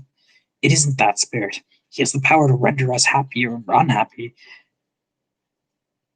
to make our service light or burdensome, a pleasure or a toil. Say that his power lies in words and looks and things so slight and insignificant that it is impossible to add and count them up. What then? The happiness he gives it is quite as great as if it costs a fortune." He felt the spirit's glance and stopped. "What is the matter?" asked the ghost. "Nothing in particular," said Scrooge. "Something, I think," the ghost insisted. "No," said Scrooge. "No, I should just like to be able to say a word or two to my clerk just now. That's all." His former self turned down the lamps as he gave utterance to the wish. Scrooge and the ghost again stood side by side in the open air. "My time grows short," observed the spirit. "Quick!" It was not addressed to Scrooge or to anyone whom he could see, but it produced an immediate effect, for again Scrooge saw himself. He was older now, a man in the prime of his life. His face had not the harsh and rigid lines of later years, but had begun to wear the signs of care and avarice. There was an eager, greedy, restless motion in the eye, which showed the passion that had taken root, and where the shadow of the growing tree would fall. He was not alone, but sat by the side of a fair young girl in a morning dress, in whose eyes there were tears which sparkled in the light and shone out of the ghost of Christmas past. "It matters little," she said softly. "To you, very little. Another idol has displaced me, and if it can cheer and comfort you in time to come, as I would have tried to, I have no just cause to grieve." "What idol has displaced you?" he rejoined. "A golden one." That is the even-handed dealing of the world," he said. "There's nothing on which it is so hard as poverty, and there's nothing it professes to condemn with such severity as the purest of pursuit of wealth."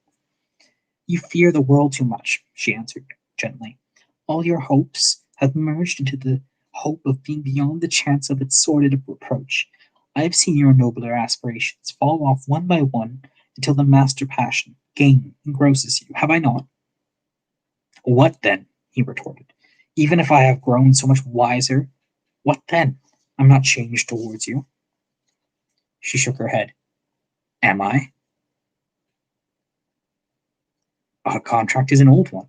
It was made when you were both poor and content to be so, until, in good season, we could improve our worldly fortune by our patient industry. You are changed. When it was made, you were another man." "I was a boy," he said impatiently. "Your own feelings tell you that you are not what you are," she returned. "I am. That which promised happiness when we were one heart is fraught with misery now that we are two. How often and how keenly have I thought of this, I will not say. It is enough that I have thought of it, and can release you." Have I ever sought release? In words, no, never. In what then? In a changed nature, in an altered spirit, in another atmosphere of life, another hope as its great end, and everything that made my love of any worth or value in your sight. If this had never been between us, said the girl, looking mildly, but with steadiness upon him, tell me, would you seek me out and try to win me now? Ah, no. He seemed to yield to the justice of this suspicion, suspicion, in spite of himself. But he said with a struggle, you think not. I would gladly think otherwise if I could, she answered. Heaven knows. When I have learned a truth like this, I know how strong and irresistible it must be. But if you were free today, tomorrow, yesterday, can even I believe that you would choose a dowerless girl? You, who, in your very confidence with her, weigh everything by gain? Or choosing her, if for a moment you were false enough to your one guiding principle to do so? Do I not know that your repentance and regret would surely follow? I do, and I release you, with a full heart, for the love of him you once were. He was about to speak, but with her head turned from him, he resumed. You may, the memory of what is past half makes me hope. Oh, I think that's heard.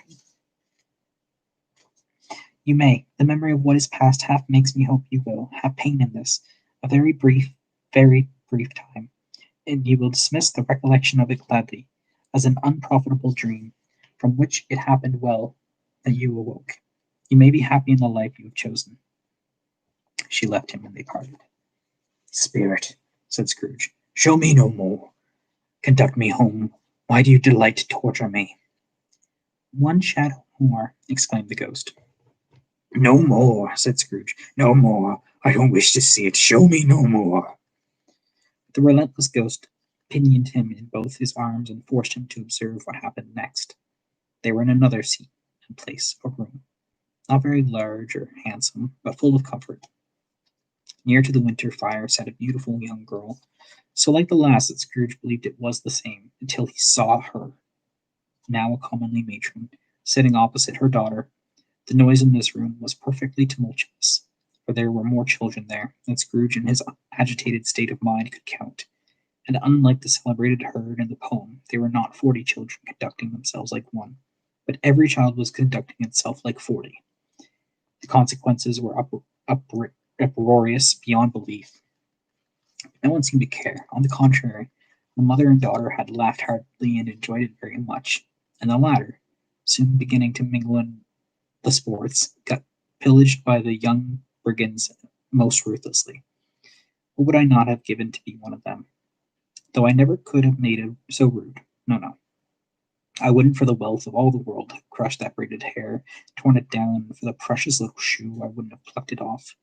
God bless my soul, to save my life. As for measuring her waist and sport as they did, old, young, broad, I couldn't have done it. I should have expected my arm to have grown round it for punishment and never come straight again.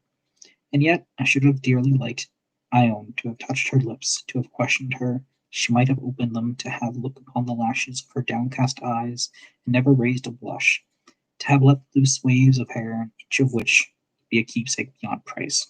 In short, I should have liked, I do confess, to have the lightest license of a child, and yet man enough to know its value.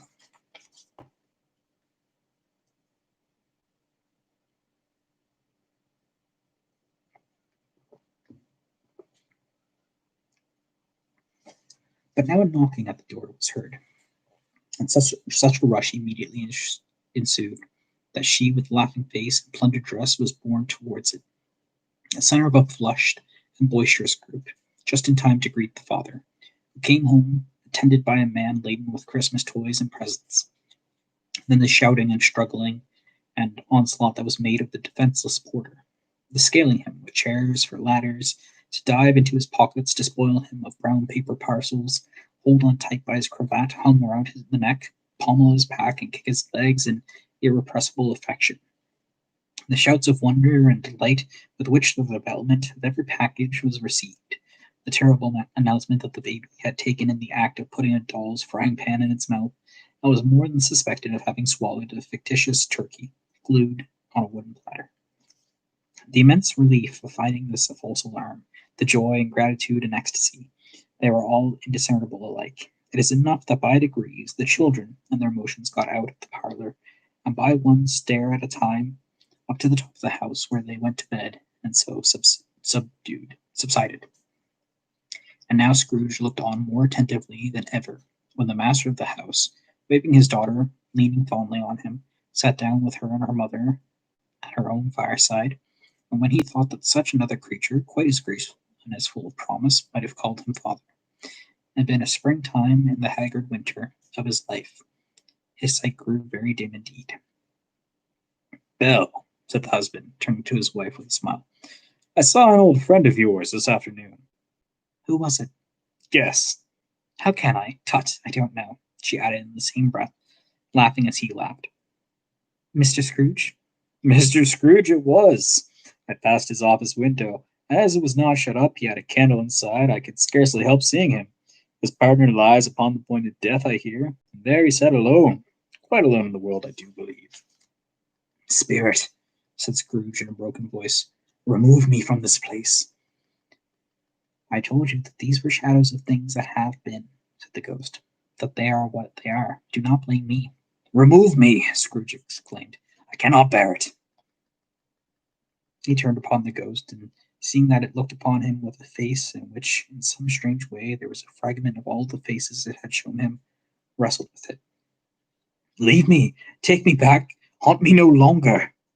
And the struggle, if that can be called a struggle, in which the ghost, with no visible resistance on its own part, was undisturbed by any effort of its adversary, Scrooge observed that its light was burning high and bright, and dimly connecting that it was its influence over him. He seized the extinguisher cap and by a sudden action pressed it down upon its head.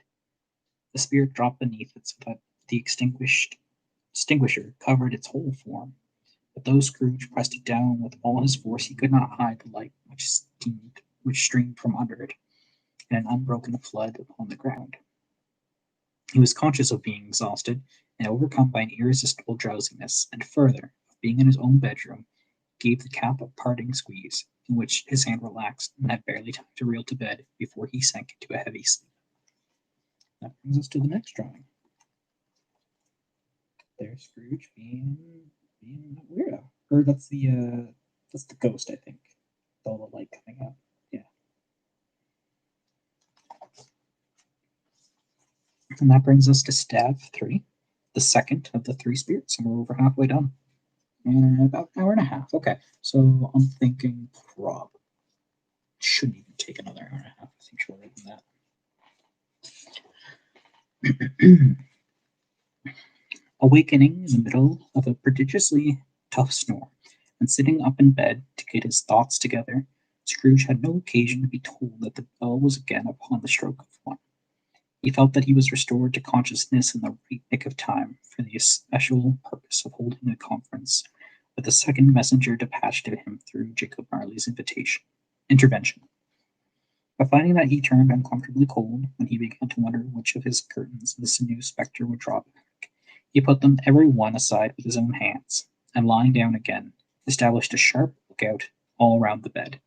For he wished to challenge the spirit on the moment of its appearance, and did not wish to be taken by surprise and made nervous.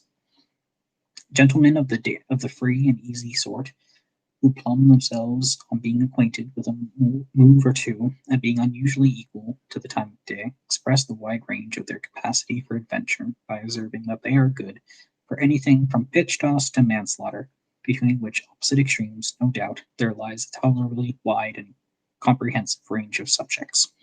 Without venturing for Scrooge quite as harshly as this, I don't mind calling on you to believe that he was ready for a good broad field of strange appearances, and that nothing between a baby and a rhinoceros would have astonished him very much. Now, being prepared for almost anything, he was not by any means prepared for nothing, and consequently, when the bell struck 1 and no shape appeared, he was taken with a violent fit of trembling. 5 minutes, 10 minutes, a quarter of an hour went by, yet nothing came.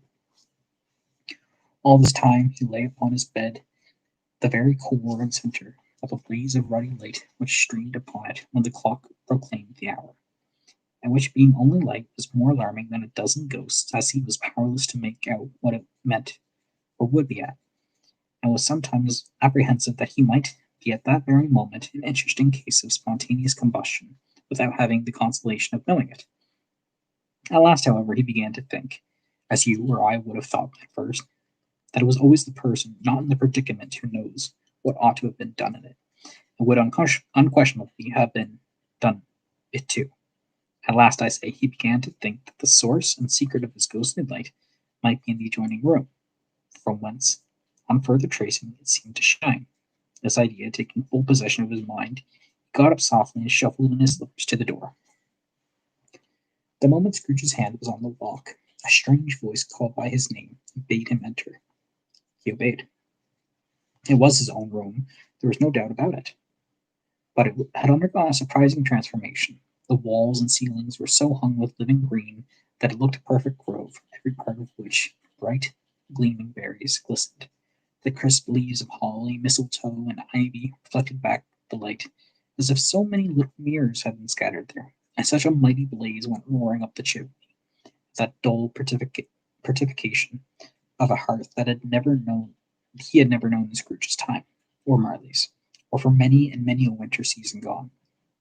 Heaped up upon the floor to form a kind of throne were turkeys, geese, game, poultry, brawn, great joints of meat, sucking pigs, long wreaths of sausage, mince pies, plum puddings, barrels of oysters, red-hot chestnuts, cherry-cheeked apples, juicy oranges, luscious pears, immense 12th cakes, and beseething bowls of punch that made the chamber dim with their delicious stream.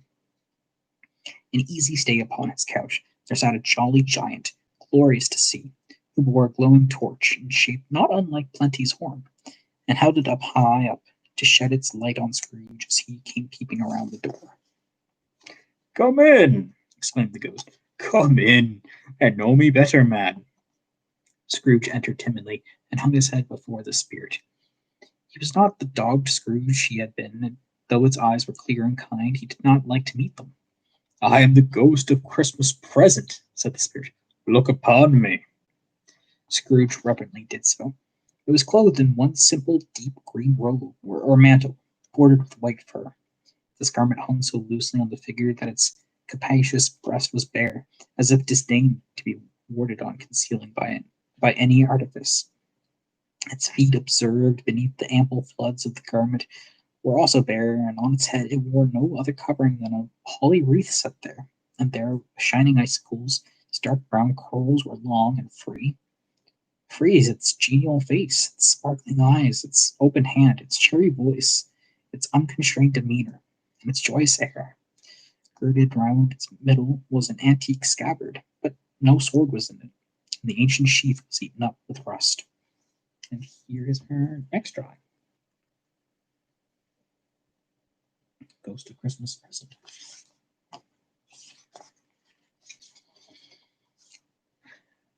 "You have never seen the like of me before," exclaimed the spirit. Never, Scrooge made answer to it. "I've never walked forth with the younger members of my family, meaning, for I am very young, my elder brothers born in these later years," pursued the phantom.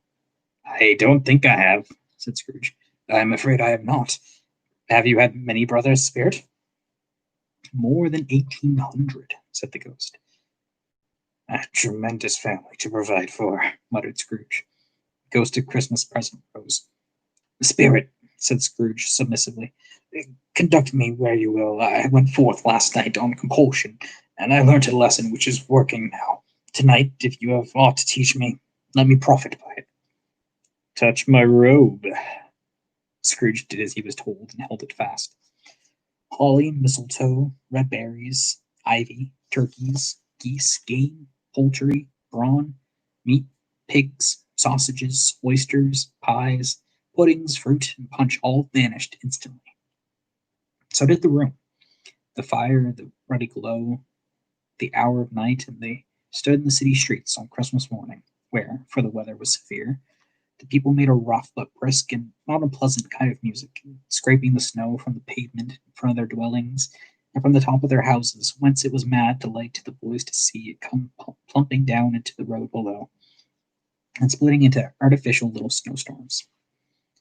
The house fronts looked black enough, and the windows blacker, contrasting with the smooth white sheet of snow upon the roofs, with the dirtier snow upon the ground, which last deposit had been plowed up in deep furrows by the heavy wheels of carts and wagons, furrows that crossed and recrossed each other hundreds of times, where the great streets branched off and made intricate channels hard to trace in the thick yellow mud and icy water.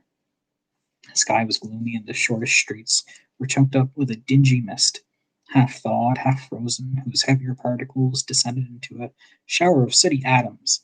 And if all the chimneys in Great Britain had, by one consent, caught fire and were blazing away to their dear heart's content, there was nothing very cheerful in the climate of town. Yet there was an air of cheerfulness abroad that the clearest summer air, brightest summer sun, might have endeavored to diffuse in vain. For the people who were shoveling away on the housetops were jovial, full of glee, calling out to one another from the parapets, and now and then exchanging a fituous snowball, better natured missile than fire than many a wordy jest, laughing heartily if it went right, and not less heartily if it went wrong. The poulterers' shops were still half open, and the fruiters were radiant in their glory. There were great round pot-bellied baskets of chestnuts, shaped like the waistcoats of jolly old gentlemen, lolling on the doors and tumbling out into the streets in their apoplectic opulence. There were ruddy, brown-faced, broad-githered Spanish onions shining in the fatness of their growth like Spanish friars, and winking from their shelves in wanton slyness at the girls as they went by and glanced demurely at the hung-up mistletoe. There were pears and apples clustered high in blooming pyramids. There were bunches of grapes made in the shopkeeper's benevolence to dangle from conspicuous hooks that people's mouths might water gratis if they passed. There were piles of filberts, mossy and brown, calling in their fragrance. Ancient walks among the woods and pleasant shufflings ankle deep through withered leaves. There were Norfolk biffins, squabs, and swaffy, setting off the yellow of the oranges and lemons, and in the great compactness of their juicy persons, urgently entreating and beseeching to be carried home in paper bags and eaten after dinner. The very gold and silver fish set forth among these choicest fruits in a bowl, though members of a dull and stagnant blood-race appearance to know that there was something going on, and to a fish went gasping round and round their little world in slow and passionless excitement. The grocers, oh, the grocers, nearly closed, with perhaps two shutters down, or one, but though those gaps such glimpses. It was not alone that the scales descending on the counter made a merry sound, or that the twine and roller parted company so briskly, or that the canisters were rattled up and down like juggling tricks, or even that the blended scents of teas and coffee were so grateful to the nose, or even that the raisins were so plentiful and rare, the almonds so extremely white, the sticks of cinnamon so long and straight, the other spices so delicious, the candied fruit so caked and spotted with molten sugars as to make the coldest lookers on feel faint and subsequently bilious. Nor was it that the figs were moist and pulpy, or that the French plums blushed in modest tartness from their highly decorated boxes, or that everything was good to eat and in its Christmas dress, but the customers were all so hurried and so eager in the hopeful promise of the day, they tumbled up against each other at the door, crashing their wicker baskets wildly, and left their purchases upon the counter and came running back to fetch them, and committed hundreds of the like mistakes, in the best humor possible. The grocer and his people were so frank and fresh that the polished hearts with which they fastened their aprons behind might have been in their own, worn outside for general inspection, and for Christmas dawns to peck at its if they chose. But soon the steeples called good people all to church and chapel, and away they came, flocking through the streets in their best clothes and with their gayest faces. At the same time there emerged from scores of by streets, lanes, and nameless turnings innumerable people, calling their dinners to the bakers' shops. The sight of these poor revelers appeared to interest the spirit very much, for he stood with Scrooge beside him in a baker's doorway, and taking off the covers as their bearers passed, sprinkled incense on their dinners from his torch. And it was a very uncommon kind of torch, for once or twice, when there were angry words between some dinner carriers who had jostled each other, he shed a few drops of water on them in front, and their good humor was restored directly, for they said it was a shame to quarrel upon Christmas Day. And so it was. God love it, so it was. In time the bells ceased, and the bakers were shut up, and yet there was a general shadowing forth of all these dinners and the progress of their cooking, and the thawed blotch of wet above each baker's oven, where the pavement smoked as if it were stones were cooking too.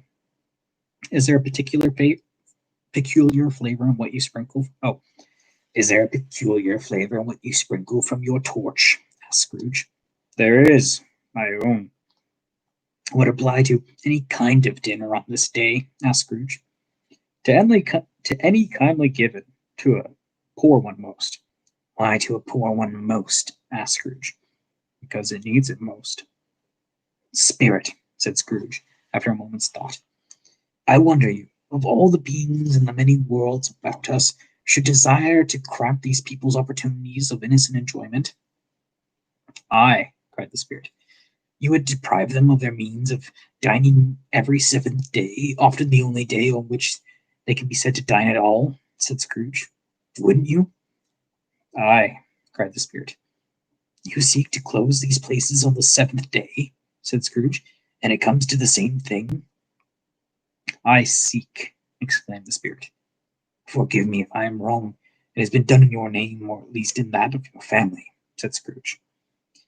There is some upon this earth of yours, returned the spirit, who lay claim to know us and who do their deeds of passion, pride, ill will, hatred, envy, bigotry, and selfishness in our name, who are as strange to us and all our kith and kin as if they had never lived.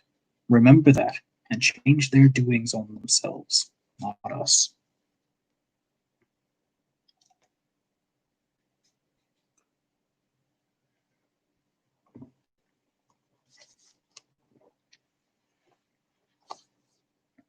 Scrooge promised that he would, and they went on, invisible as they had been before, into the suburbs of the town. It was remarkably quiet, the quality of the ghost, which Scrooge had observed at the baker's, and that notwithstanding his gigantic size, he could accommodate himself to any place with ease, and that he stood beneath a low roof quite as gracefully and like a supernatural creature as it was possible he could have done in any lofty hall. And perhaps it was the pleasure the good spirit had in showing off his power of his, or else it was his own kind, generous, hearty nature, and his sympathy with all poor men that led him straight to Scrooge's clerks. For there he went and took Scrooge with him, holding to his robe, and on the threshold of the door, the spirit smiled and stopped to bless Bob Cratchit's dwelling, and with the sprinklings of his torch. Think of that. Bob had but 15. Bob, a week himself. He pocketed on Saturdays, but 15 copies of his Christian name, and yet the ghost of Christmas present blessed his 4-roomed house. Then up rose Miss Cratchit, Cratchit's wife, dressed out but poorly, in a twice-turned gown, but braid in ribbons, which are cheap and make a goodly show for 6 pence. And she laid the cloth, assisted by Linda Cratchit, second of her daughters, also brave in ribbons. While Master Peter Cratchit plunged a fork into the saucepan of potatoes, and getting the corners of his monstrous shirt collared, Bob's private property conferred upon his son, heir in honor of the day, into his mouth, rejoiced to find himself so gallantly attired, and yearned to show his linen in the fashionable parks. And now 2 smaller Cratchits, boy and girl, came tearing in, screaming that outside the baker's they had smelt the goose and known it for their own, and basking in luscious thoughts of sage and onion. These young Cratchits danced about the table and exalted Master Peter Cratchit to the skies, while he, not proud although his collars nearly choked him, blew the fire until the slow potatoes bubbling up, knocked loudly at the saucepan lid to be let out and peeled. Whatever has gotten your precious father, then? Said Miss Cratchit. And your brother, Tiny Tim, that Martha wasn't as late last Christmas Day by half an hour. Here's Martha, Mom, said a girl, appearing as she spoke. Here's Martha, Mother, cried the 2 young Cratchits. Hurrah, there's such a goose, Martha. My bless your heart, my dear, how late you are, said Mrs. Cratchit, kissing her 12 times, and taking off her shawl and bonnet for her with officious zeal. We'd worked a deal to finish up last night, replied the girl, and had to clear away this morning, Mother. Well, never mind, so long as you come, said Miss Cratchit. Sit ye down before the fire, my dear, and have a warm, Lord bless ye. No, no! There's father coming, cried two young Cratchits who were everywhere at once.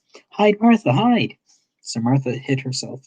In came little Bob, and the father, with at least 3 feet of comforter exclusive of the fridge hanging down before him, and his threadbare clothes darned up and brushed to look seasonable, and Tiny Tim upon his shoulder. Alas, for Tiny Tim he bore a little crutch, and had his limbs supported by an iron frame. Why, where's our Martha? Cried Bob Cratchit, looking around. Not coming, said Miss Cratchit.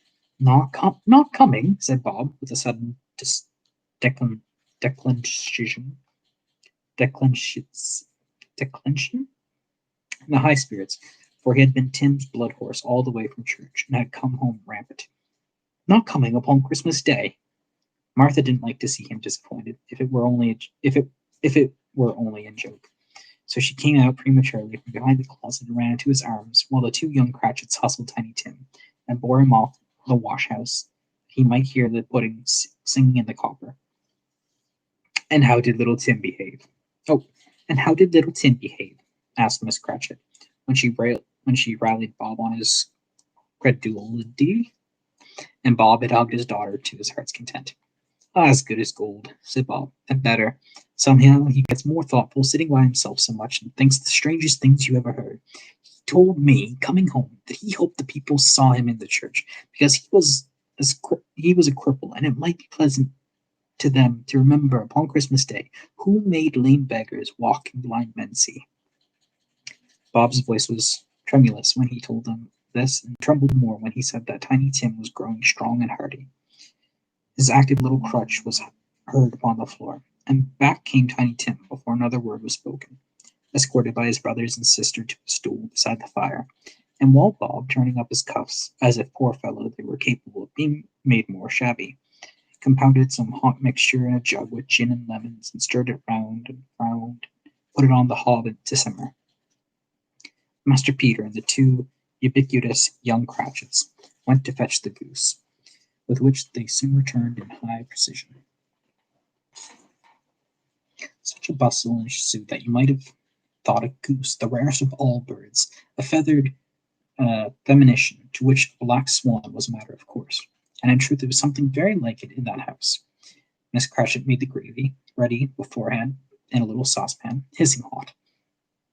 Master Peter mashed the potatoes with incredible vigor. Miss Belinda sweetened up the applesauce.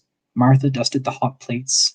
Bob took Tiny Tim beside him in a tiny corner at the table. The two young Cratchits set chairs for everybody, not forgetting themselves, and mounting guard upon their posts, crammed spoons into their mouths, lest they should shriek for goose before their turn came to be helped.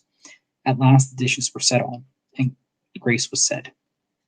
It was succeeded by a breathless pause, as Miss Cratchit, looking slowly all along the carving knife, prepared to plunge it into the breast. But when she did, and when the long expected gush of stuffing issued forth, one murmur of delight arose all around the board, and even Tiny Tim, excited by the two young Cratchits, beat on the table with the handle of his knife and feebly cried, "Hurrah!" There never was such a goose. Bob said he didn't believe there ever was such a goose cooked. Its tenderness and flavor, size and cheapness were the themes of universal admiration. Eked out by the apple sauce and mashed potatoes, it was sufficient dinner for the whole family. Indeed, as Miss Cratchit said with great delight, surveying one small atom of a bone upon the dish, they hadn't ate it all at last. Yet every one had had enough, and the English Cratchits in particular were seeped in sage and onion to the eyebrows. But now, the plates being changed by Miss Belinda, Miss Cratchit left the room alone, too nervous to bear witness, to take the pudding up and bring it in. Suppose it should not be done enough. Suppose it should be break-in turning out. Suppose somebody should have got over the wall of the backyard and stolen it while they were merry with the goose. A supposition at which the two young Cratchits became livid. All sorts of horrors were supposed. Hallo! A great deal of steam. The pudding was out of the copper. A smell like a washing day. That was the cloth. A smell like an eating house, and the pastry cooks next door to each other, with a laundress next door to that. That was the pudding. In half a minute, Miss Cratchit entered, flushed but smiling proudly, with the pudding, like a speckled cannonball, so hard and firm, blazing in half a quartern of ignited brandy, a bit delight with Christmas holly stuck to the top. "Oh, a wonderful pudding," Bob Cratchit said, and calmly too that he regarded it as the greatest success achieved by Miss Cratchit since their marriage. Miss Cratchit said that now the weight was off her mind, she would confess that had her doubts about the quantity of flour. Everybody had something to say about it, but nobody said or thought it was all small pudding for a large family. It would have been flat heresy to do so. Any Cratchit that would have blushed to hint at such a thing.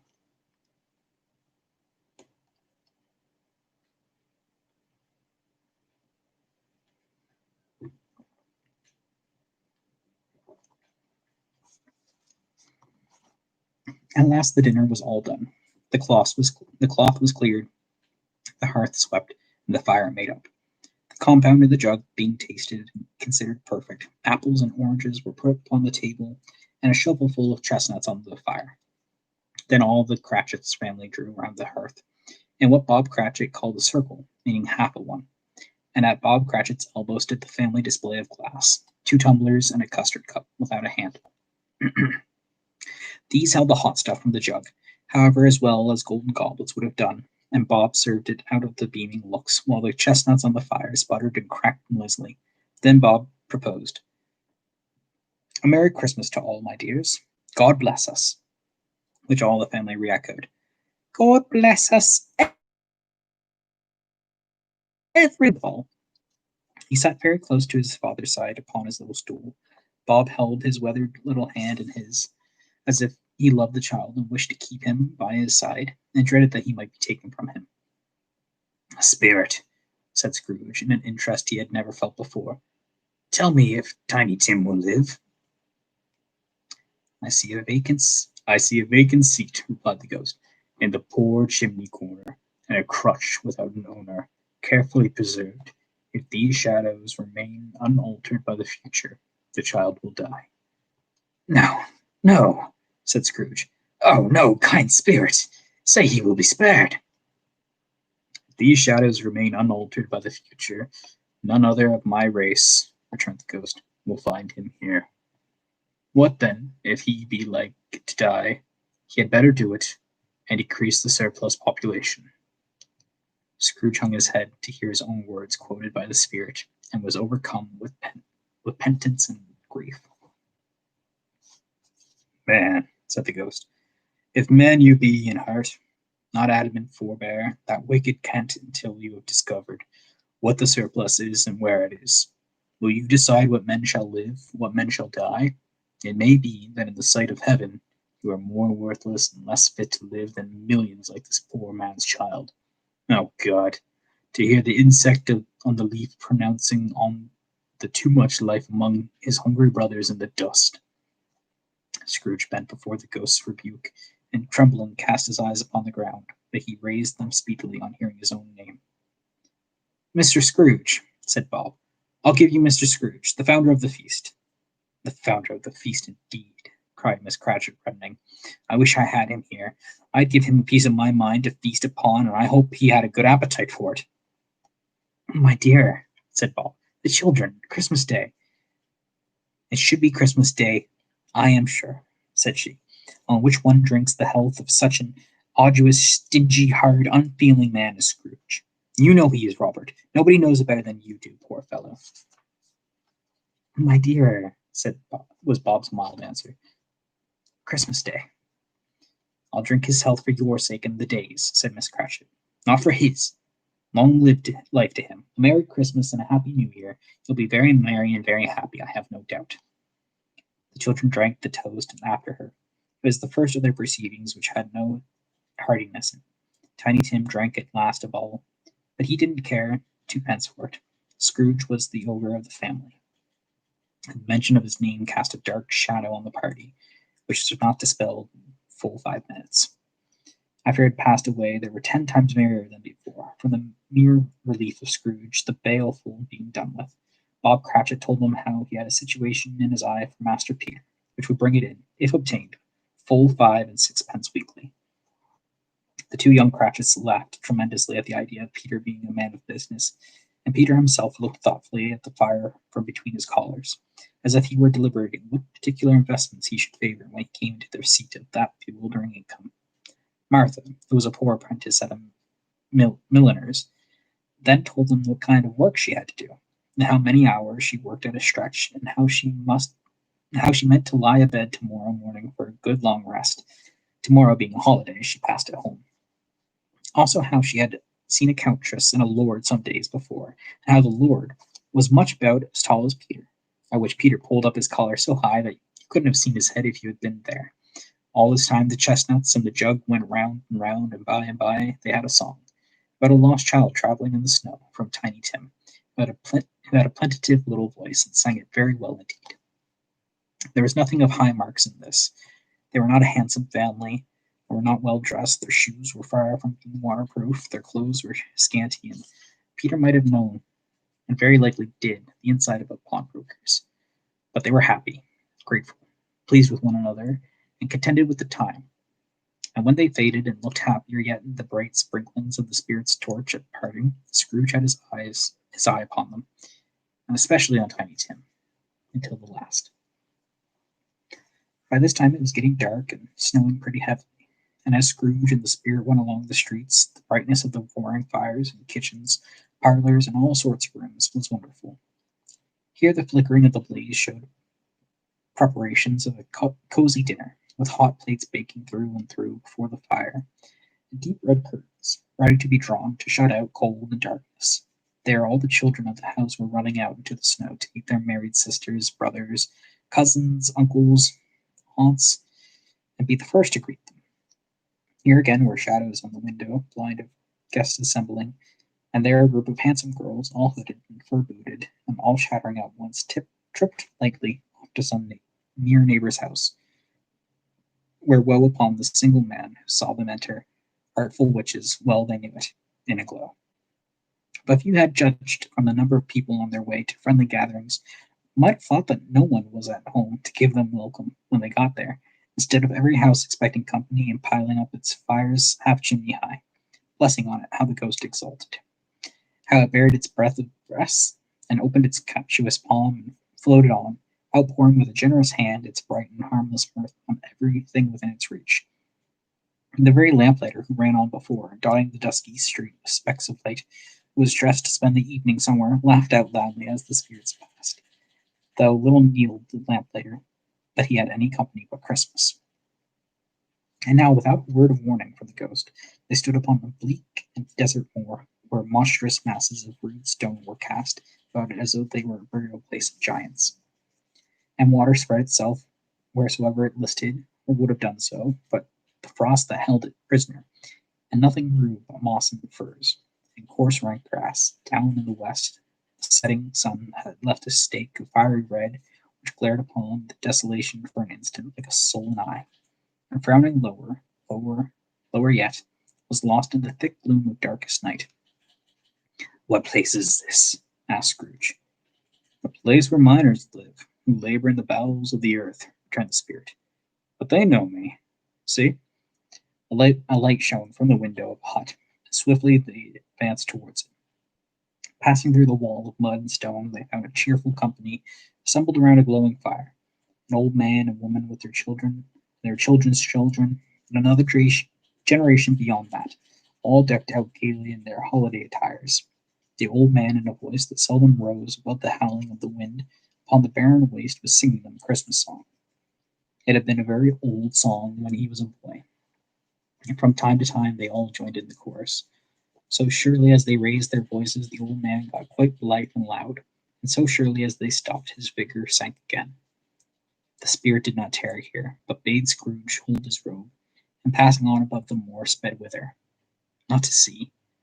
To see?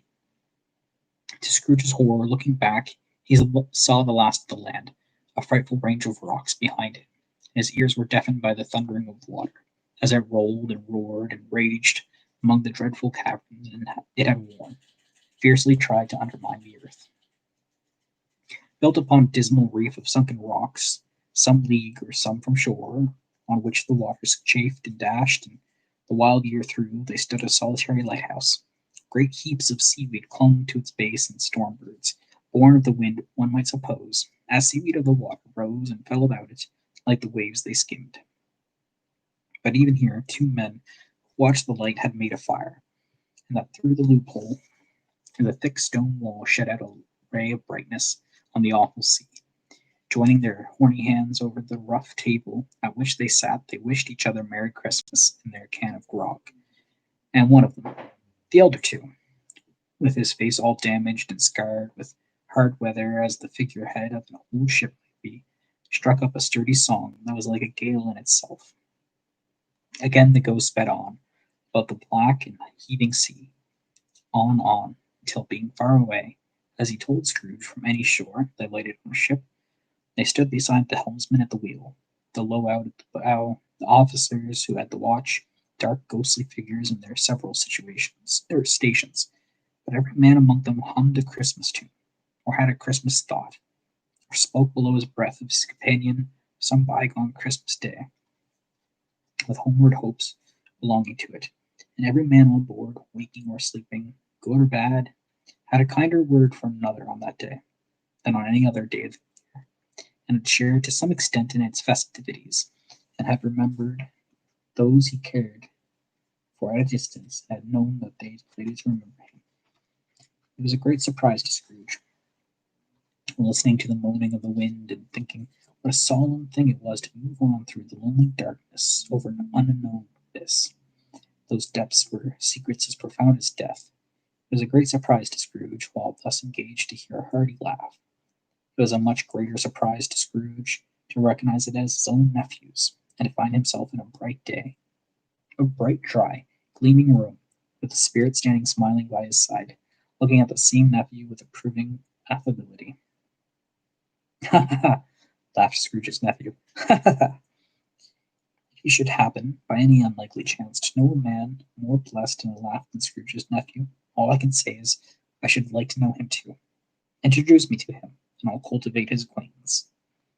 It is a fair, even-handed, noble adjustment of things that while there is infection and disease and sorrow, there is nothing in the world so irresistibly contagious as laughter and good humor."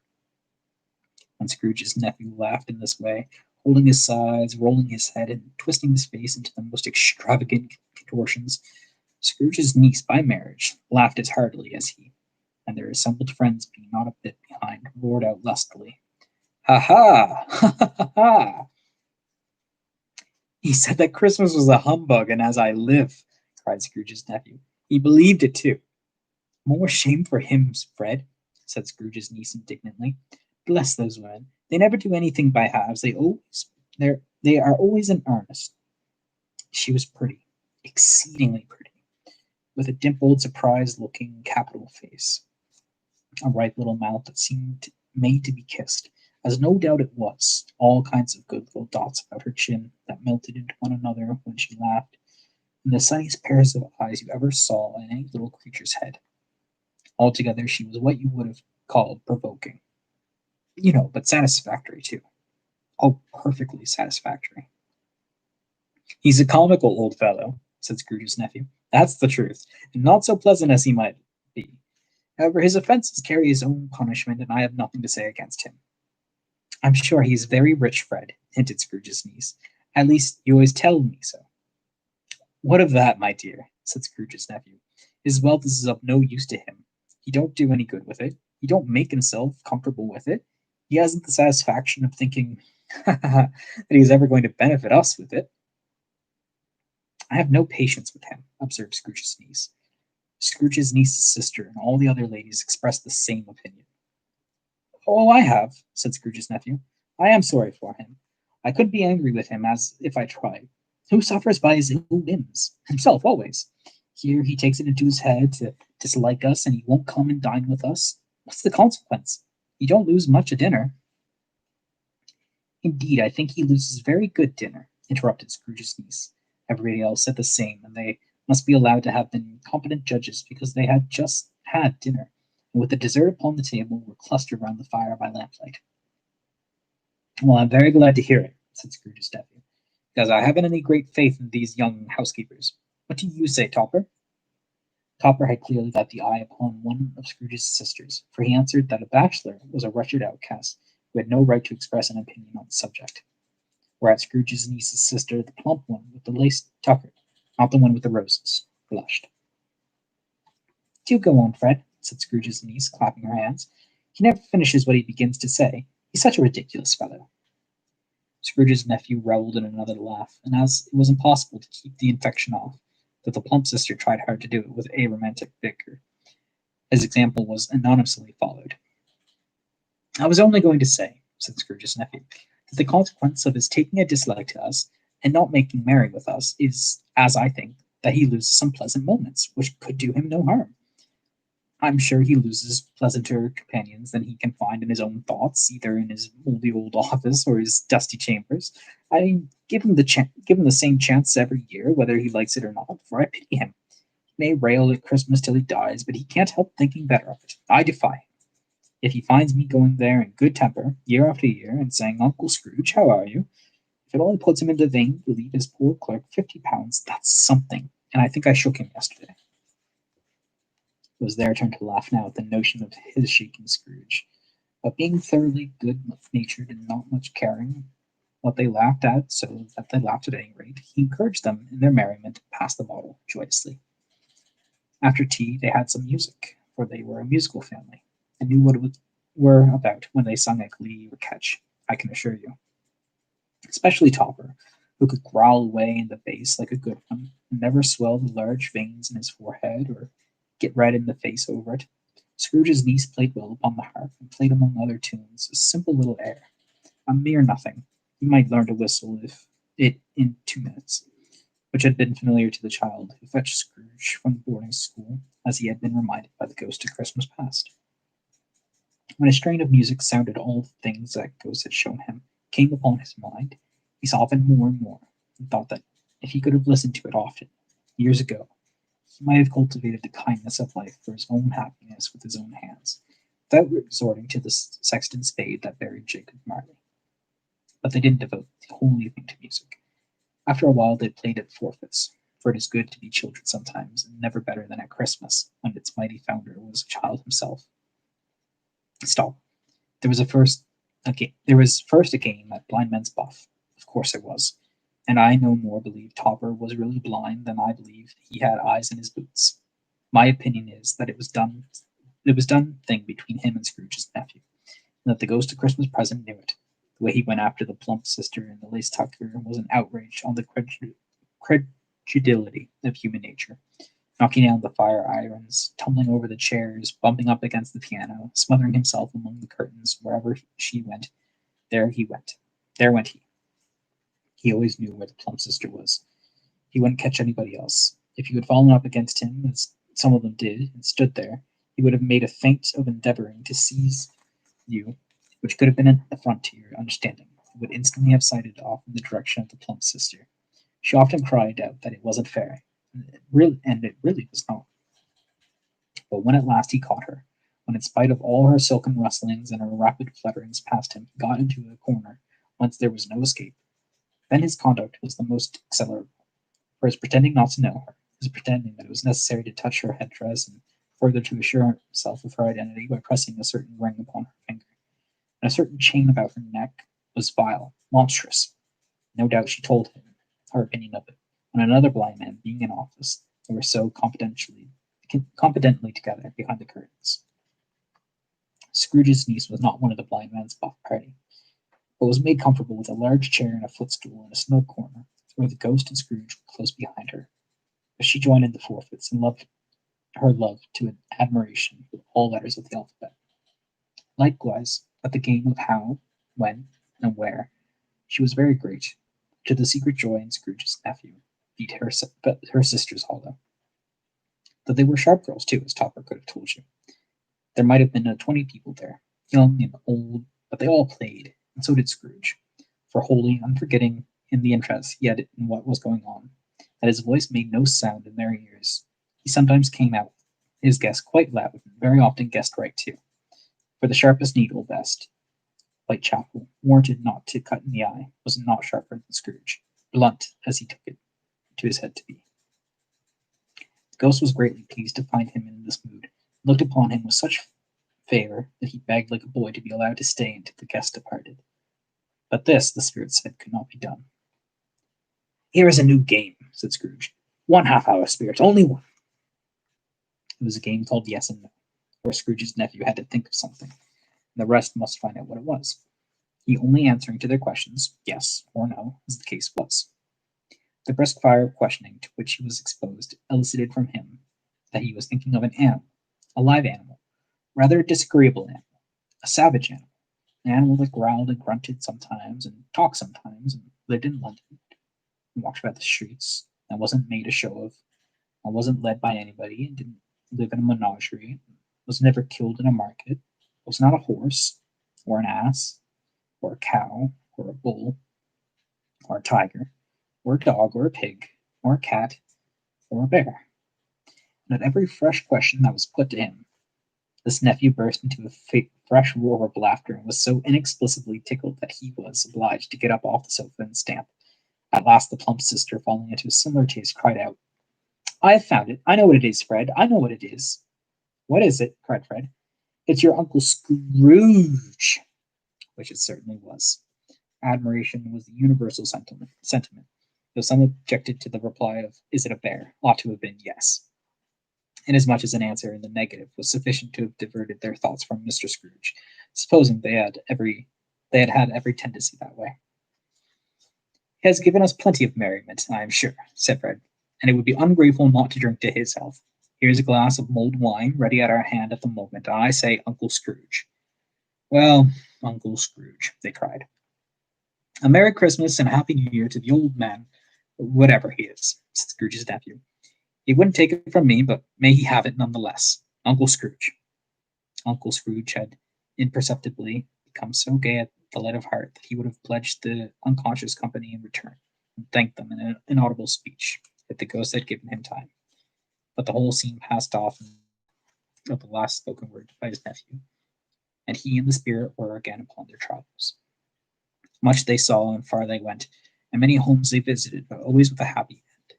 The spirit stood beside sick bed, and they were cheerful. In foreign lands, and they were close at home by struggling men, and they were patient in their greater hope by poverty, and it was rich.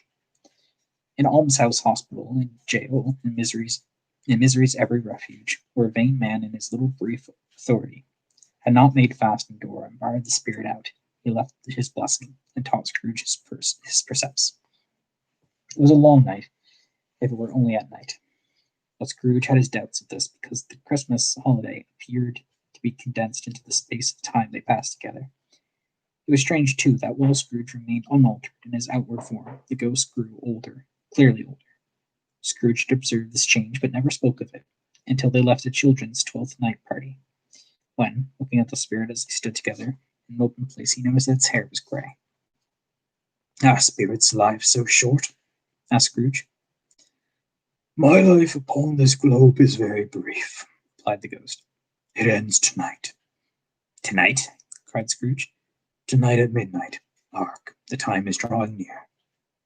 The chimes were ringing the 3/4 past 11 at the moment. Forgive me if I am not justified in what I ask, said Scrooge, looking intently at the spirit's robe. But I see something strange and not belonging to yourself protruding from your skirts. Is it a foot or a claw? It might be a claw, for the flesh there is upon it, was the spirit's sorrowful reply. Look here. From the foldings of its robe it brought 2 children, wretched, abject, frightful, hideous, miserable. They knelt down at its feet and clung upon the outside of its garment. Oh, man, look here. Look, down here, exclaimed the ghost.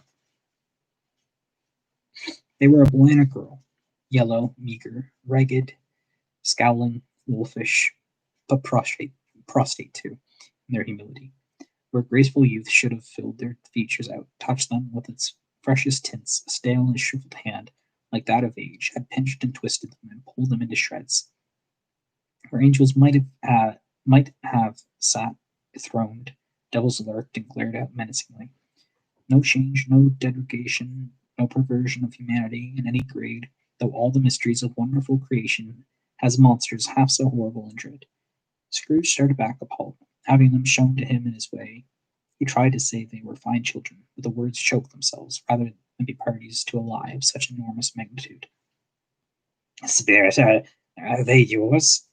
Scrooge could say no more. They are man's, said the spirit, looking down upon them. They cling to me, appealing from their fathers. This boy's ignorance, this girl is want. Beware them both, and of all their decree. But most of all beware this boy, for on his brow I see that written which is doom, unless the writing be erased. Deny it, cried the spirit, stretching out his hand towards the city. Slander those who tell it ye. Admit it, for your factitious purpose, and make it worse, and bide the end. And we get another drawing. The two terrible children. The old man goes to Christmas present and Scrooge.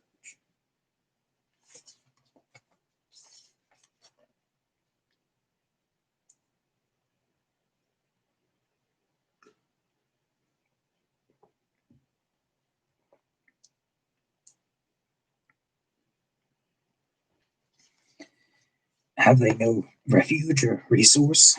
Cried Scrooge. Are there no prisons? Said the spirit, turning on him for the last time with his own words. Are there no workhouses? The bell struck 12. Scrooge looked about him for the ghost and saw it not. As the last stroke ceased to vibrate, he remembered the prediction of old Jacob Marley, and lifting his eyes, beheld a solemn phantom, draped and hooded, coming like a mist along the ground towards him. And then we get to stave 4, the last of the the 3 spirits. How close are we? Oh god, we have 40 pages left. That's not too bad. Almost done. Just over 2 hours. Nice. The phantom slowly, gravely, silently approached. When it came near him, Scrooge bent down upon his knee. For in the very air through which his spirit moved, it seemed to scatter gloom and mystery. It was shrouded in a deep black garment, which concealed its head, its face, its form, and left nothing of it visible save one outstretched hand. But for this it would have been difficult to detach its figure from the night and separate it from the darkness by which it was surrounded. He felt that it was tall and stately when it came beside him, and its mysterious presence filled him with a solemn dread. He knew no more, for the spirit neither spoke nor moved. I am in the presence of ghost of Christmas yet to come, said Scrooge. The spirit answered not, but pointed onward with its hand. You are about to show me shadows of the things that have not happened, but will happen in time before us, Scrooge pursued. Is that so, spirit? The upper portion of the garment was contracted for an instant in its folds, as if the spirit had inclined its head. That was the only answer he received. Although well used to ghostly company by this point in time, Scrooge feared the silent shape so much that his legs trembled beneath him, and he found that he could hardly stand when he prepared to follow it. The spirit paused a moment as observing his condition and giving him time to recover. But Scrooge was all the worse for this.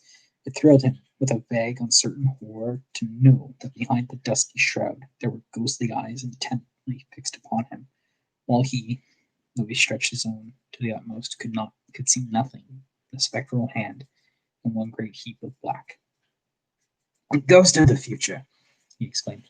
I fear you more than any spectre I have seen. But as I know your purpose is to do me good, and as I hope to live to be another man from what I was, I'm prepared to bear you company, and do it with a thankful heart. Will you not speak to me? Gave him no reply. The hand was pointed straight before them. Lead on, said Scrooge. Lead on. The night is wanting fast, and it is precious time to me, I know. Lead on, spirit. The phantom moved away as it had come towards him, Scrooge following in the shadow of its dress, which bore him up, he thought, and carried him along. They scarcely seemed to enter the city, for the city rather seemed to spring up about them and encompass them of its own act. But there they were, in the heart of it, on change, amongst the merchants, who hurried up and down and chinked the money in their pockets and conversed in groups and looked at their watches and trifled thoughtfully with their great gold seals and so forth, as Scrooge had seen them often. The spirit stopped beside him, one knot of businessmen. Observing that the hand was pointed to them, Scrooge advanced to listen to their talk. No, said a great fat man with a monstrous chin. I don't know much about it either way. I only know he's dead. When did he die? Inquired another. Last night, I believe. Why, what was the matter with him? Asked a third, taking a vast quantity of snuff out of a very large snuff box. I thought he'd never die. God knows, said the first with a yawn. What has he done with his money? Asked a red-faced gentleman with a pendulous excrescence on the end of his nose that shook like the gills of a turkey cock. I haven't heard yet, said the man with the large chin, yawning again. Left it to his company, perhaps. He hasn't left it to me, that's all I know.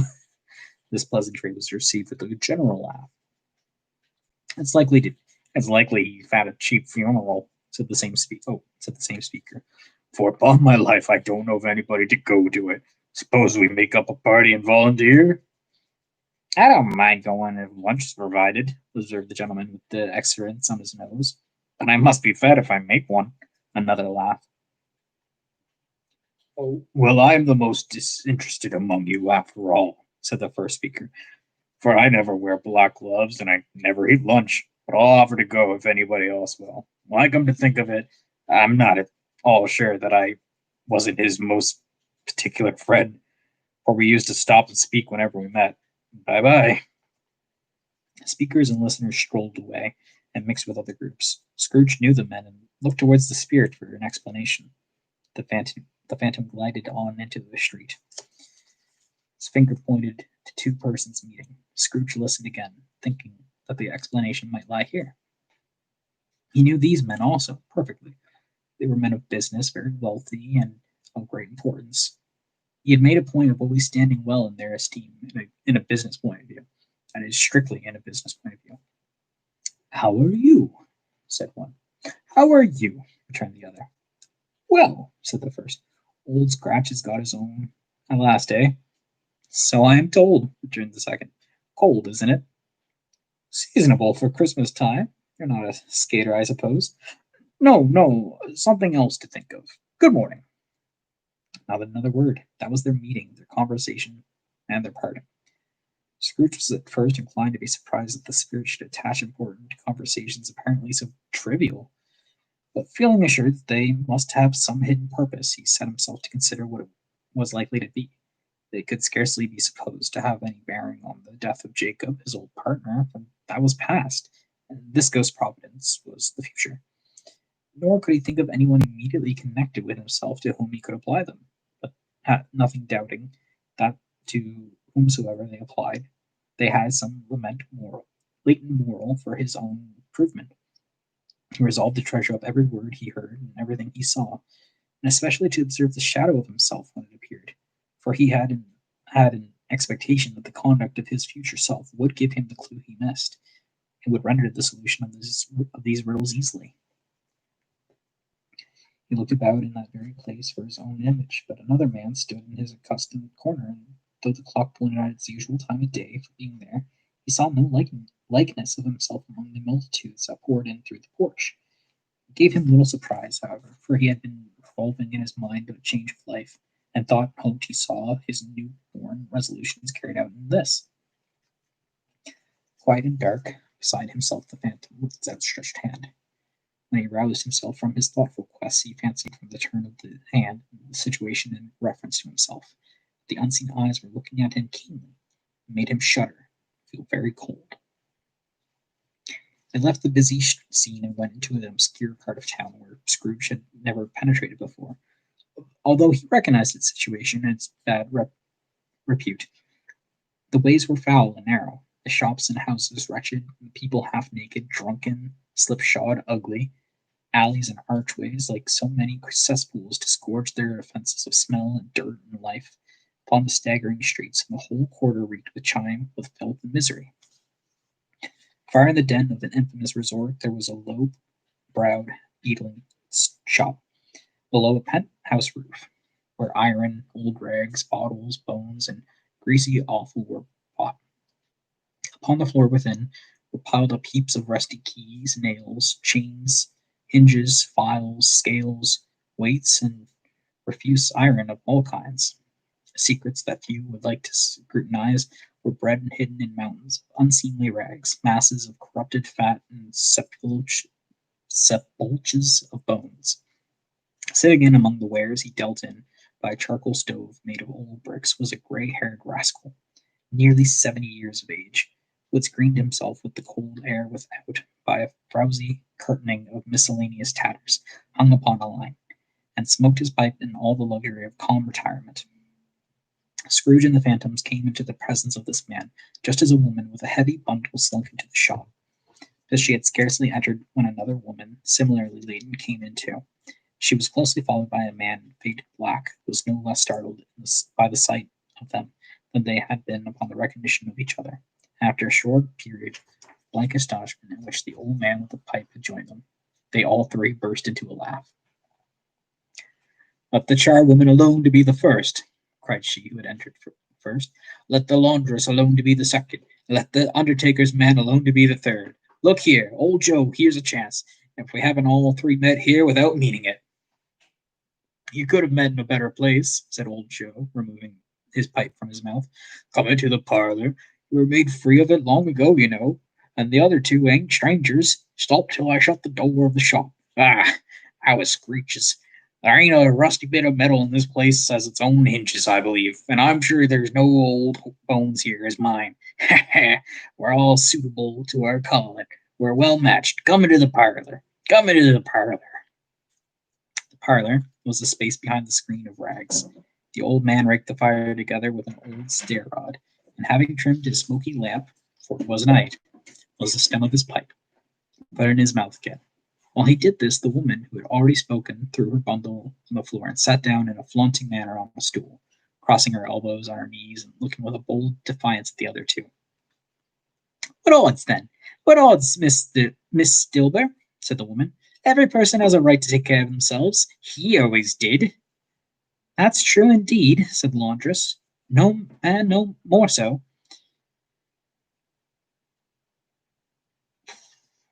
"Why then don't stand staring as if you were afraid, woman? Who's the wiser? We're not going to pick holes in each other's coats, I suppose."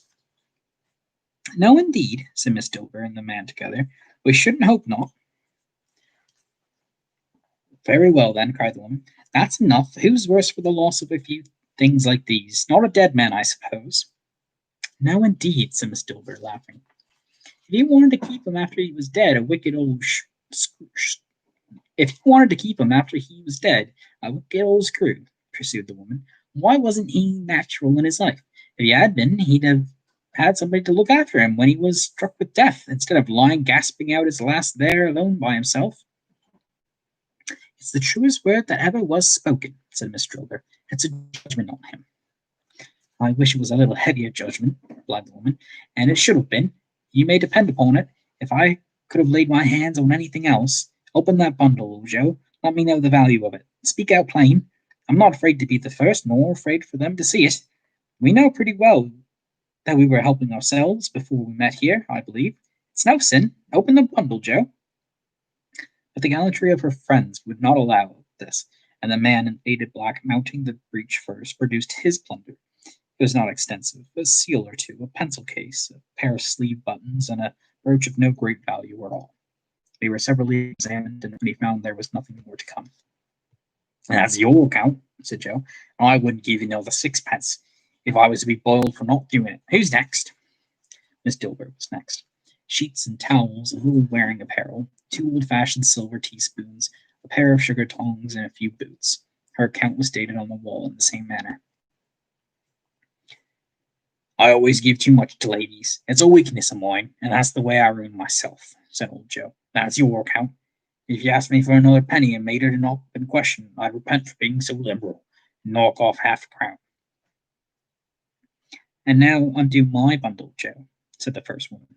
Joe went down on his knees for the greater convenience of opening it.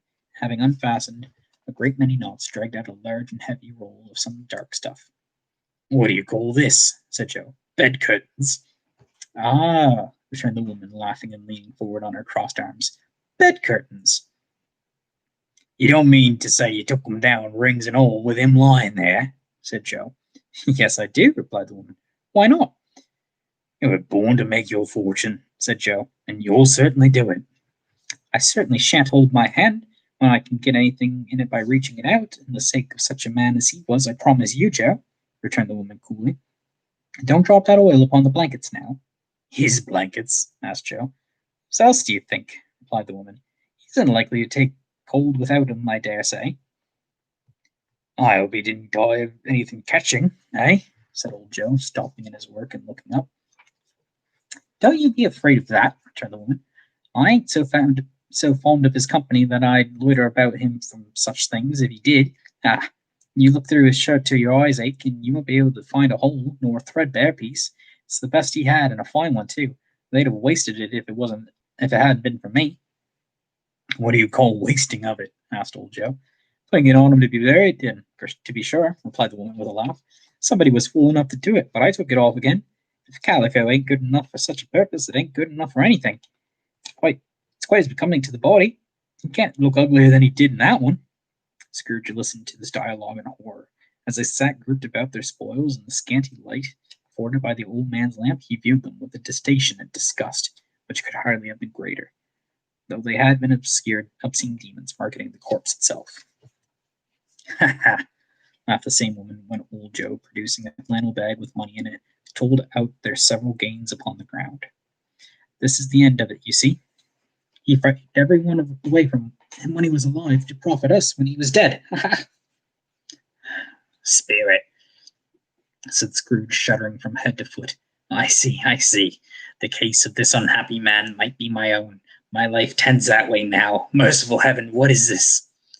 He recoiled in terror, for the scene had changed, and now he almost touched a bed, a bare, uncurtained bed, on which beneath a ragged sheet there lay something covered up, which, though it was dumb, announced itself in an awful language.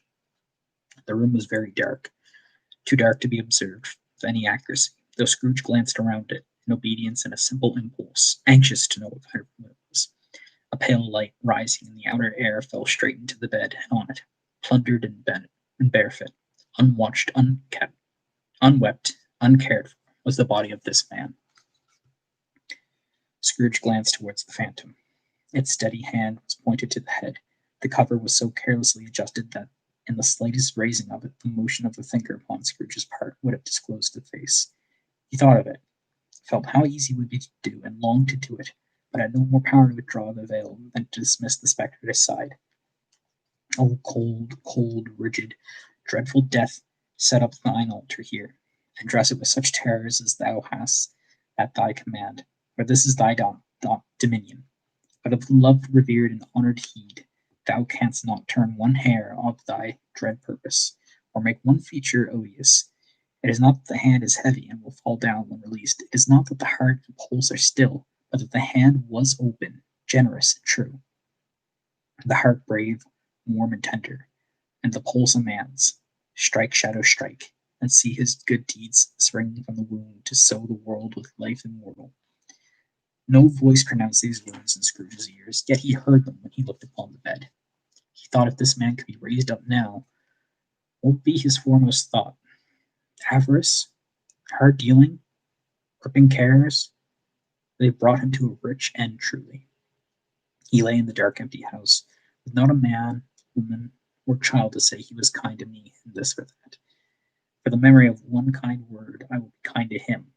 A cat was tearing at the door, and there was a sound of gnawing rats beneath the hearthstone. What they wanted in the room of death, and why they were so restless and disturbed, Scrooge dare not think. Spirit, he said, this is a fearful place. In leaving it, I shall not leave its lesson. Trust me. Let us go. Still the ghost pointed with an unmoved finger to the head. I understand you, Scrooge returned, and I would do it if I could, but I have not the power, Spirit. I have not the power. Again it seemed to look upon him.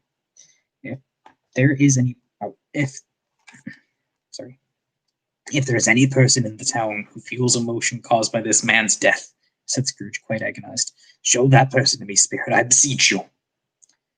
The phantom spread its dark robe before him for a moment like a wing, withdrawing it, revealing a room of daylight where a mother and her children were. She was expecting someone with anxious eagerness, for she walked up and down the room, started at every sound, looked out from the window, glanced at the clock, tried but in vain to work with her needle, and could hardly bear the voices of the children in their play. At length the long-expected knock was heard. She hurried to the door and met her husband, a man whose face was careworn and depressed. Though she was young, there was a remarkable expression on it now, a kind of serious delight of which he felt ashamed, and which he struggled to repress. He sat down to the dinner that had been hoarding for him by the fire, and when she asked him faintly, "What news?" which was not until a long silence, he appeared embarrassed to answer. "Is it good?" she asked. "Or bad?" to help him. "Bad," he answered. "We are quite ruined?" "No, there is hope yet, Caroline." "If he relents," she said, amazed. "There is. Nothing is past hope if such a miracle has happened." "He is past relenting," said her husband. "He is dead." She was a mild and patient creature if her face spoke truth, but she was thankful in her soul to hear it. She said so, with clasped hands. She prayed forgiveness in the next moment and was sorry, but the first was the emotion of her heart. "But the half-drunk woman whom I told you of last night said to me, when I tried to see him and obtain a week's delay, and what I thought was a mere excuse to avoid me, turns out to have been quite true. He was not only very ill, but dying then." "To whom will our debt be transferred?" "I don't know. But before that time we shall be ready with the money, and even though we were not, it would be bad fortune indeed to find so merciless a creditor in his successor. We may sleep tonight with light hearts, Caroline." Yes. Soften it as they would, their hearts were lighter. The children's faces hushed and clustered around to hear what they so little understood were brighter. It was a happier house for this man's death. The only emotion that the ghosts could show him, caused by the event, was one of pleasure. "Let me see some tenderness connected with a death," said Scrooge. "Or that dark chamber spirit which we just left now will forever be present to me." The ghost conducted him through several streets familiar to his feet, and as they went along, Scrooge looked here and there to find himself, but nowhere was he to be seen. They entered poor Bob Cratchit's house, the dwelling he had visited before, and found the mother and the children seated around the fire. Quiet, very quiet. The noisy little Cratchits were as still as statues in one corner, and sat looking up at Peter, who had a book before him. The mother and her daughters were engaged in sewing, but surely they were very quiet. And he took a child and set him in the midst of them. Where had Scrooge heard those words? He had not dreamed them. The boy must have read them out. As he and the spirit crossed the threshold, why did he not go on? The mother laid her work upon the table and put her hand up to her face. The color hurts my eyes," she said. "The color? Ah, poor Tiny Tim." "They're better now again," said Cratchit's wife. "It makes them weak by candlelight, and I wouldn't work weak eyes to your father when he comes home for the world. It must be near his time." "Past it, rather," Peter answered, shutting up his book. "But I think he has walked a little slower than he used these last evenings, mother." They were very quiet again. At last she said, in a steady, cheerful voice that only faltered once, I've known him walk with Tiny Tim upon his shoulder very fast indeed." "So have I," cried Peter. "Often." "And so have I," exclaimed another. So had all. "But he was very light to carry," she resumed, intent upon her work. "And his father loved him so that it was no trouble, no trouble. And there's your father at the door." She hurried out to meet him, and little Bob, in his comforter, he had need of it, poor fellow, came in. His tea was ready for him on the hob, and they all tried who should help him into it most. When the two young Cratchits got upon his knees and laid each child a little cheek against his face, as if they said, "Don't mind it, father, don't be grieved." Bob was very cheerful with them and spoke pleasantly to all the family. He looked at the work upon the table and praised the industry and speed of Miss Cratchit and the girls. They would be done long before Sunday, he said. "Sunday? You went today, then, Robert?" said his wife. "Yes, my dear," returned Bob. "I wish you could have gone. It would have done you good to see how green a place it is. But you'll see it often. I promised him that I would walk there on a Sunday." "My little child," cried Bob. "My little child." He broke down all at once. He couldn't help it. If he could have helped it, he and his child would have been apart. Perhaps that he and his child would have been apart, perhaps, than they were. He left the room and went upstairs into the room above, which was lighted cheerfully and hung with Christmas. There was a chair set close beside the child, and there were signs of someone having been there lately. Poor Bob sat down in it, and when he had thought a little and composed himself, he kissed the little face. He was reconciled to what had happened and went down again, quite happy. They drew about the fire and talked, the girls and mother working still. Bob told them of the extraordinary kindness of Mr. Scrooge's nephew, whom he had scarcely seen but once, and who, meeting him in the street that day, and seeing that he looked just a little down, said Bob, inquired what had happened to distress him. On which, said Bob, for he is the pleasant-spoken gentleman you have ever heard. I told him, I'm heartily sorry for it, Mr. Cratchit, he said.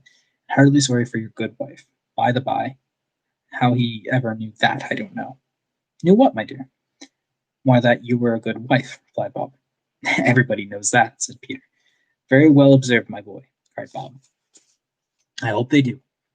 Heartily sorry, he said, for your good wife. If I can be of service to you in any way, he said grievingly this card, that's where I live. Pray come to me. Now it wasn't, cried Bob, for the sake of anything he might be able to do for us, so much as for his kind way, that this was quite delightful. It really seemed as if he had known our Tiny Tim and felt with us. I'm sure he's a good soul, said Miss Cratchit. You would be sure of it, my dear, returned Bob, if you saw and spoke to him. I shouldn't be at all surprised, mark what I say, if he's got Peter a better situation. Only hear that, Peter, said Miss Cratchit. And then, cried one of the girls, Peter will be keeping company with someone, setting up for himself. Get along with you, retorted Peter, grinning. It's just as likely as not, said Bob. One of these days, there's plenty of time for that, my dear. But however, and whenever we part from one another, I'm sure we shall none of us forget poor Tiny Tim, shall we? Or his first parting that there was among us. Never, father, they all cried. And I know, said Bob, I know, my dears, that when we recollect how patient and how mild he was, although he was a little child, we shall not quarrel easily among ourselves, and forget poor Tiny Tim in doing it. No, never, father, they all cried again. I'm very happy, said little Bob. I am very happy. Miss Cratchit kissed him. His daughters kissed him. The two young Cratchits kissed him, and Peter himself shook hands. Spirit of Tiny Tim, thy childish essence was from God. Spectre, said Scrooge, something informs me that our parting moment is at hand. I know it, but I know not how. Tell me, what man was that whom we saw lying dead? Ghost of Christmas yet to come conveyed him as before, though at a different time, he thought. Indeed, there seemed no order in these later visions, save that they were in the future. Into the resorts of business men showed him not himself. Indeed, the spirit did not stay for anything, but went straight on to the end just now desired, until sought by Scrooge to tarry for a moment. This court, said Scrooge, through which we are now, is where my place of occupation is, and has been for a length of time. I see the house. Let me behold what I shall be in days to come. The spirit stopped, and his hand was pointed elsewhere. The house is yonder, Scrooge exclaimed. Why do you point away? The inexorable finger underwent no change. Scrooge hastened to the window of his office and looked in. It was an office still, but not his. The furniture was not the same, and the figure in the chair was not himself. The phantom pointed as before. He joined it once again and wondered why and whither he had gone, unaccompanied, until they reached the iron gate. He paused to look round before entering. A churchyard. Here then the wretched man, whose gain he had now to learn, lay underneath the ground. It was a worthy place, walled in by houses, overrun by grass and weeds and growth of vegetation. Death, not life, choked up with too much burning, fat with repellent appetite, a worthy place. The spirit stood among the graves and pointed down to one. He advanced towards it, trembling. The phantom was exactly as it had been, but he dreaded what he saw meaning in its solemn shape. Before I draw near to that stone to which you point, said Scrooge, answer me one question. Are these the shadows of things that will be, or the shadows of things that may be only? Still the ghost pointed downward to the grave by which it stood. Men's courses will foreshadow certain ends, to which, if preserved in that, they must lead, said Scrooge. But if the course be departed from, the ends will change. Say it is thus with what you show me. The spirit was immovable as ever. Scrooge crept towards it, trembling as he went. Following the finger read upon the stone of the neglected grave his own name, Ebenezer Scrooge. Am I that man who lay upon the bed? He cried upon his knees. The finger pointed from the grave to him and back again. No, spirit. Oh, no, no. The finger still was there. Spirit, he cried, tight, clutching at its robe. Hear me. I am not the man I was. I am not be the man I must have been for this intercourse. Why show me this if I am past all hope? For the first time, the hand appeared to shake. And then we get another image. Ebenezer Scrooge and the Ghost of Christmas Past. Christmas yet to come. My throat is hurting. Okay. Good spirit, he pursued, as down upon the ground he fell before it. Your nature intercedes for me and pities me. Assure me that I have yet may change the shadows you have shown me by altered life. The kind hand trembled. I will honor your Christmas in my heart and try to keep it all the year. I will live in the past, the present, and the future. The spirits of all three shall strive within me. I will not shut out lessons that they teach. Oh, tell me I may sponge away the writing in the stone. In his agony, he caught the spectral hand and sought to free himself, but he was strong in his entreaty and detained it. The spirit, stronger yet, pulsed him. Holding up his hands in one last prayer to have his fate reversed, he saw an alteration in the phantom's hood and dress. They shrunk, collapsed, and dwindled down to a bedpost.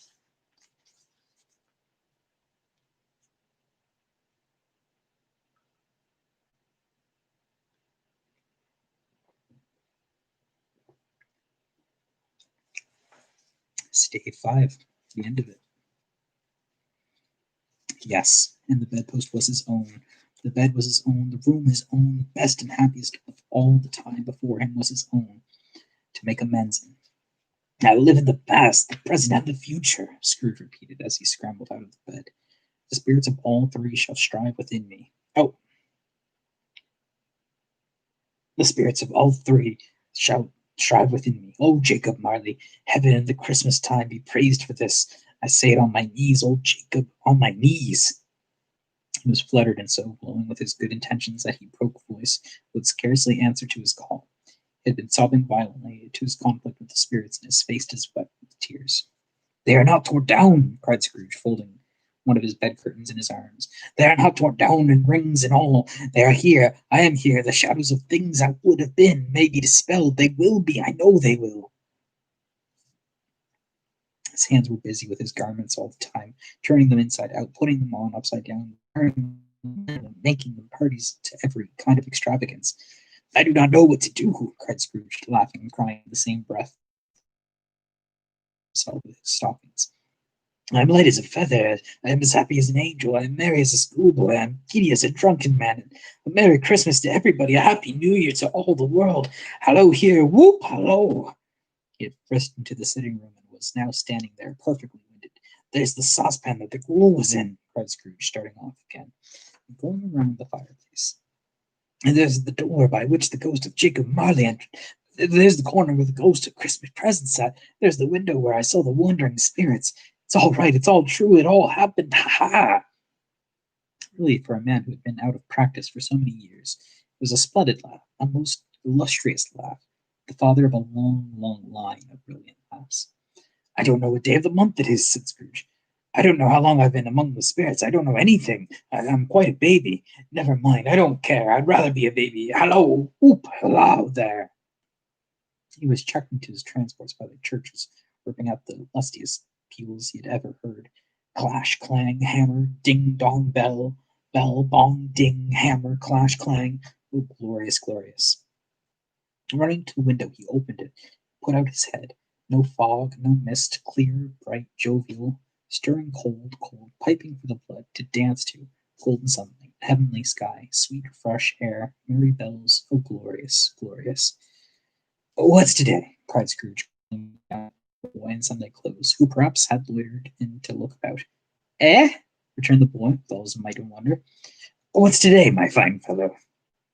Said Scrooge. Today? Replied the boy. Why, Christmas Day. It's Christmas, replied the boy. Why, Christmas Day. It's Christmas Day, said Scrooge to himself. I haven't missed it. The spirits have done it all in one night. They can do anything they like. Of course they can. Of course they can. Hello, my fine boy. Hello?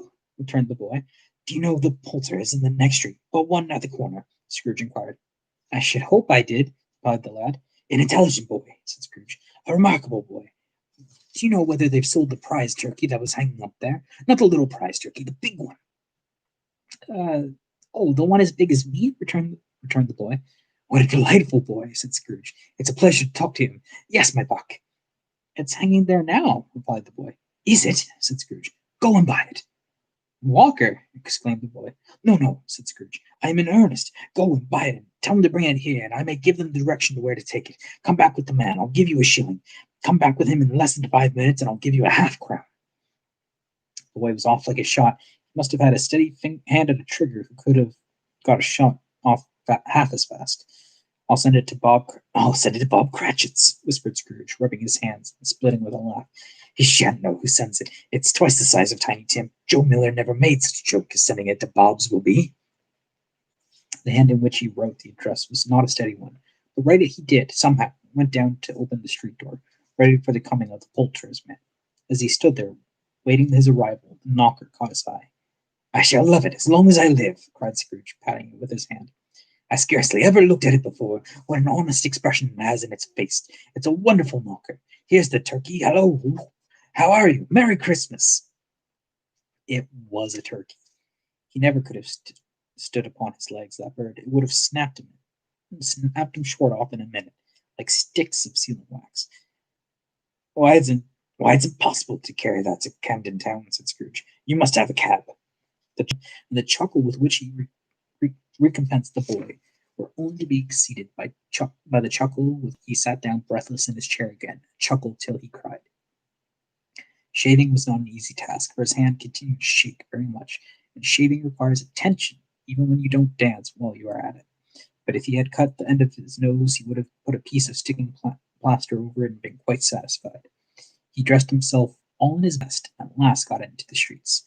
The people were by this time pouring forth as he had seen them with the ghost of Christmas present, and walking with his hands behind him. Scrooge regarded Scrooge often afterwards. Said often afterwards that of all the blithe sounds he had ever heard, those were the blithest to his ears. He had not gone far when coming on towards him, beheld by the portly gentleman who walked into his counting house the same day before, and said, Scrooge and Marley's, I believe. Sent a pang across the heart to think how this old gentleman would look upon him when they met, but he knew what path lay straight before him, and he took it. My dear sir, said Scrooge, quickening his pace and taking the old gentleman by both hands, how do you do? I hope you succeeded yesterday. It was very kind of you. A Merry Christmas to you. Mr. Scrooge? Yes, said Scrooge, that is my name, and I fear it may not be pleasant to you. Allow me to ask your pardon, and will you have the goodness here? Scrooge whispered in his ear. Lord bless me, cried the gentleman, as if his breath were gone. My dear Mr. Scrooge, are you serious? If you please, said Scrooge, not a farthing less. A great many back payments are included in it, I assure you. Will you do me that favor? My dear sir, said the other, shaking hands with him, I don't know what to say. Such one of... Don't say anything, please, retorted Scrooge. Come, see me. Will you come and see me? I will, cried the old gentleman, and it was clear he meant to do it. Thank ye, said Scrooge. I am much obliged to you. I thank you 50 times. Bless you. He went to church and walked about the streets and watched the people hurrying to and fro and patted children on the head and questioned beggars and looked down into the kitchen of houses and up to the windows and found that everything could yield him pleasure. He had never dreamed that anything could give him so much happiness. In the afternoon, he turned to his steps towards his nephew's house.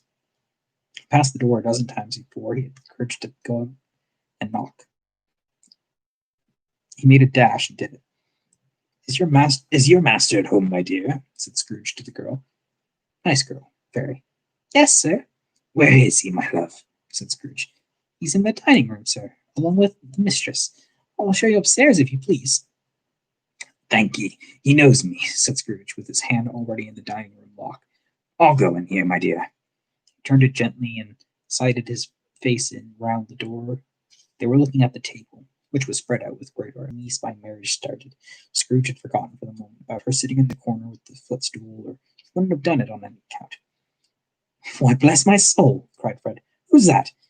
It's I, your Uncle Scrooge. I have come to dinner. Will you let me in, Fred? Let him in. It is a mercy to say he didn't shake his arm off. He was at home in 5 minutes. Nothing could be harder. His niece looked just the same. So did Topper when he came. So did the plump sister when she came. So did everyone when they came. Wonderful party, wonderful games, wonderful amity, wonderful happiness. But he was early at the office the next morning. Oh, he was there. If he could only be there first and catch Bob Cratchit coming late, that was the thing that he had set his heart upon. And he did it. Yes, he did. The clock struck 9. No Bob. A quarter past. No Bob. He was full 18 minutes and a half behind his time. Scrooge sat with his door wide open that he might see him come into the tank.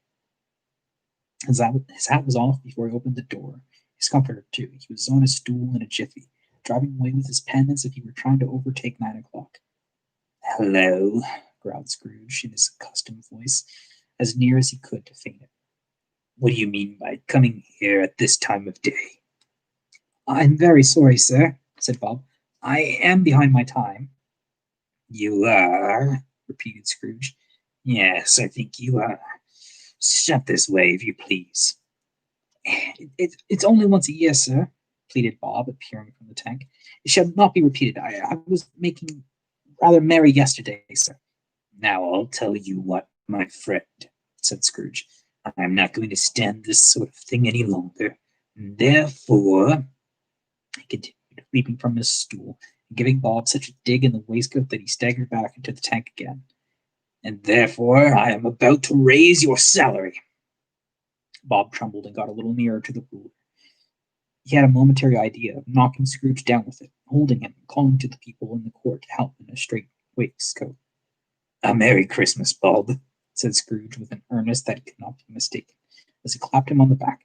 "A merrier Christmas, Bob, my good fellow, than I have given you for many a year. I'll raise your salary and endeavor to assist your struggling family, and we will discuss your affairs this very afternoon over a Christmas bowl of smoking bishop, Bob." There we go, the last drawing. Mr. Scrooge and Bob Cratchit having a bowl of bishop. I don't know what that is, but hey, they're having fun with it. "Make up the fires and buy another coal scrubble before you dot another I, Bob Cratchit." Scrooge was better than his word. He did it all and indefinitely more. To Tiny Tim, who did not die, he was a second father. He became as good a friend, as good a master, and as good as a man as the good old city knew, or any other good old city, town, or borough in the good old world. Some people laughed to see the alternation in him, but he let them laugh, and little heeded them, for he was wise enough so he thought it quite as well that they should wrinkle up their eyes and grins as have them lady in less attractive forms. His own heart laughed, and that was quite enough for him. He had no further intercourse with spirits, but lived upon a total abstinence principle ever afterwards. And it was always said of him that he knew how to keep Christmas well if any man alive possessed the knowledge. May that be truly said of us, and all of us. And so, as Tiny Tim observed, God bless us, every one. The end. Just under 3 hours. All right, and we still got 4 people. That is amazing. For those of you who were here from the beginning, thank you. For those of you who arrived just 5 minutes ago, thank you. This was an amazing stream. I'm so happy that you all came, that we all had a brief little chat. We told a great story.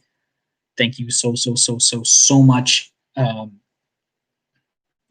just like Scrooge, this year, like, it's been a rough year for everybody. I don't know anyone who's had like a good year this year besides like Jeff Bezos. So like, just wish everyone a happy holidays. Just include everyone. Be kind to everyone. Be nice to everyone if you can. Just have a good year and don't worry. Don't stress. It's all gonna be okay. We're all gonna be okay. It's gonna be a rough time, but we're all gonna be okay. If you've never visited the channel before, thank you so much. I haven't looked at the subscriber count. Let me take a look at the subscriber counts I'm looking at. Do I have my phone with me? I do somewhere. I actually don't know where it is. I don't know. I'll check it later. Oh, here it is.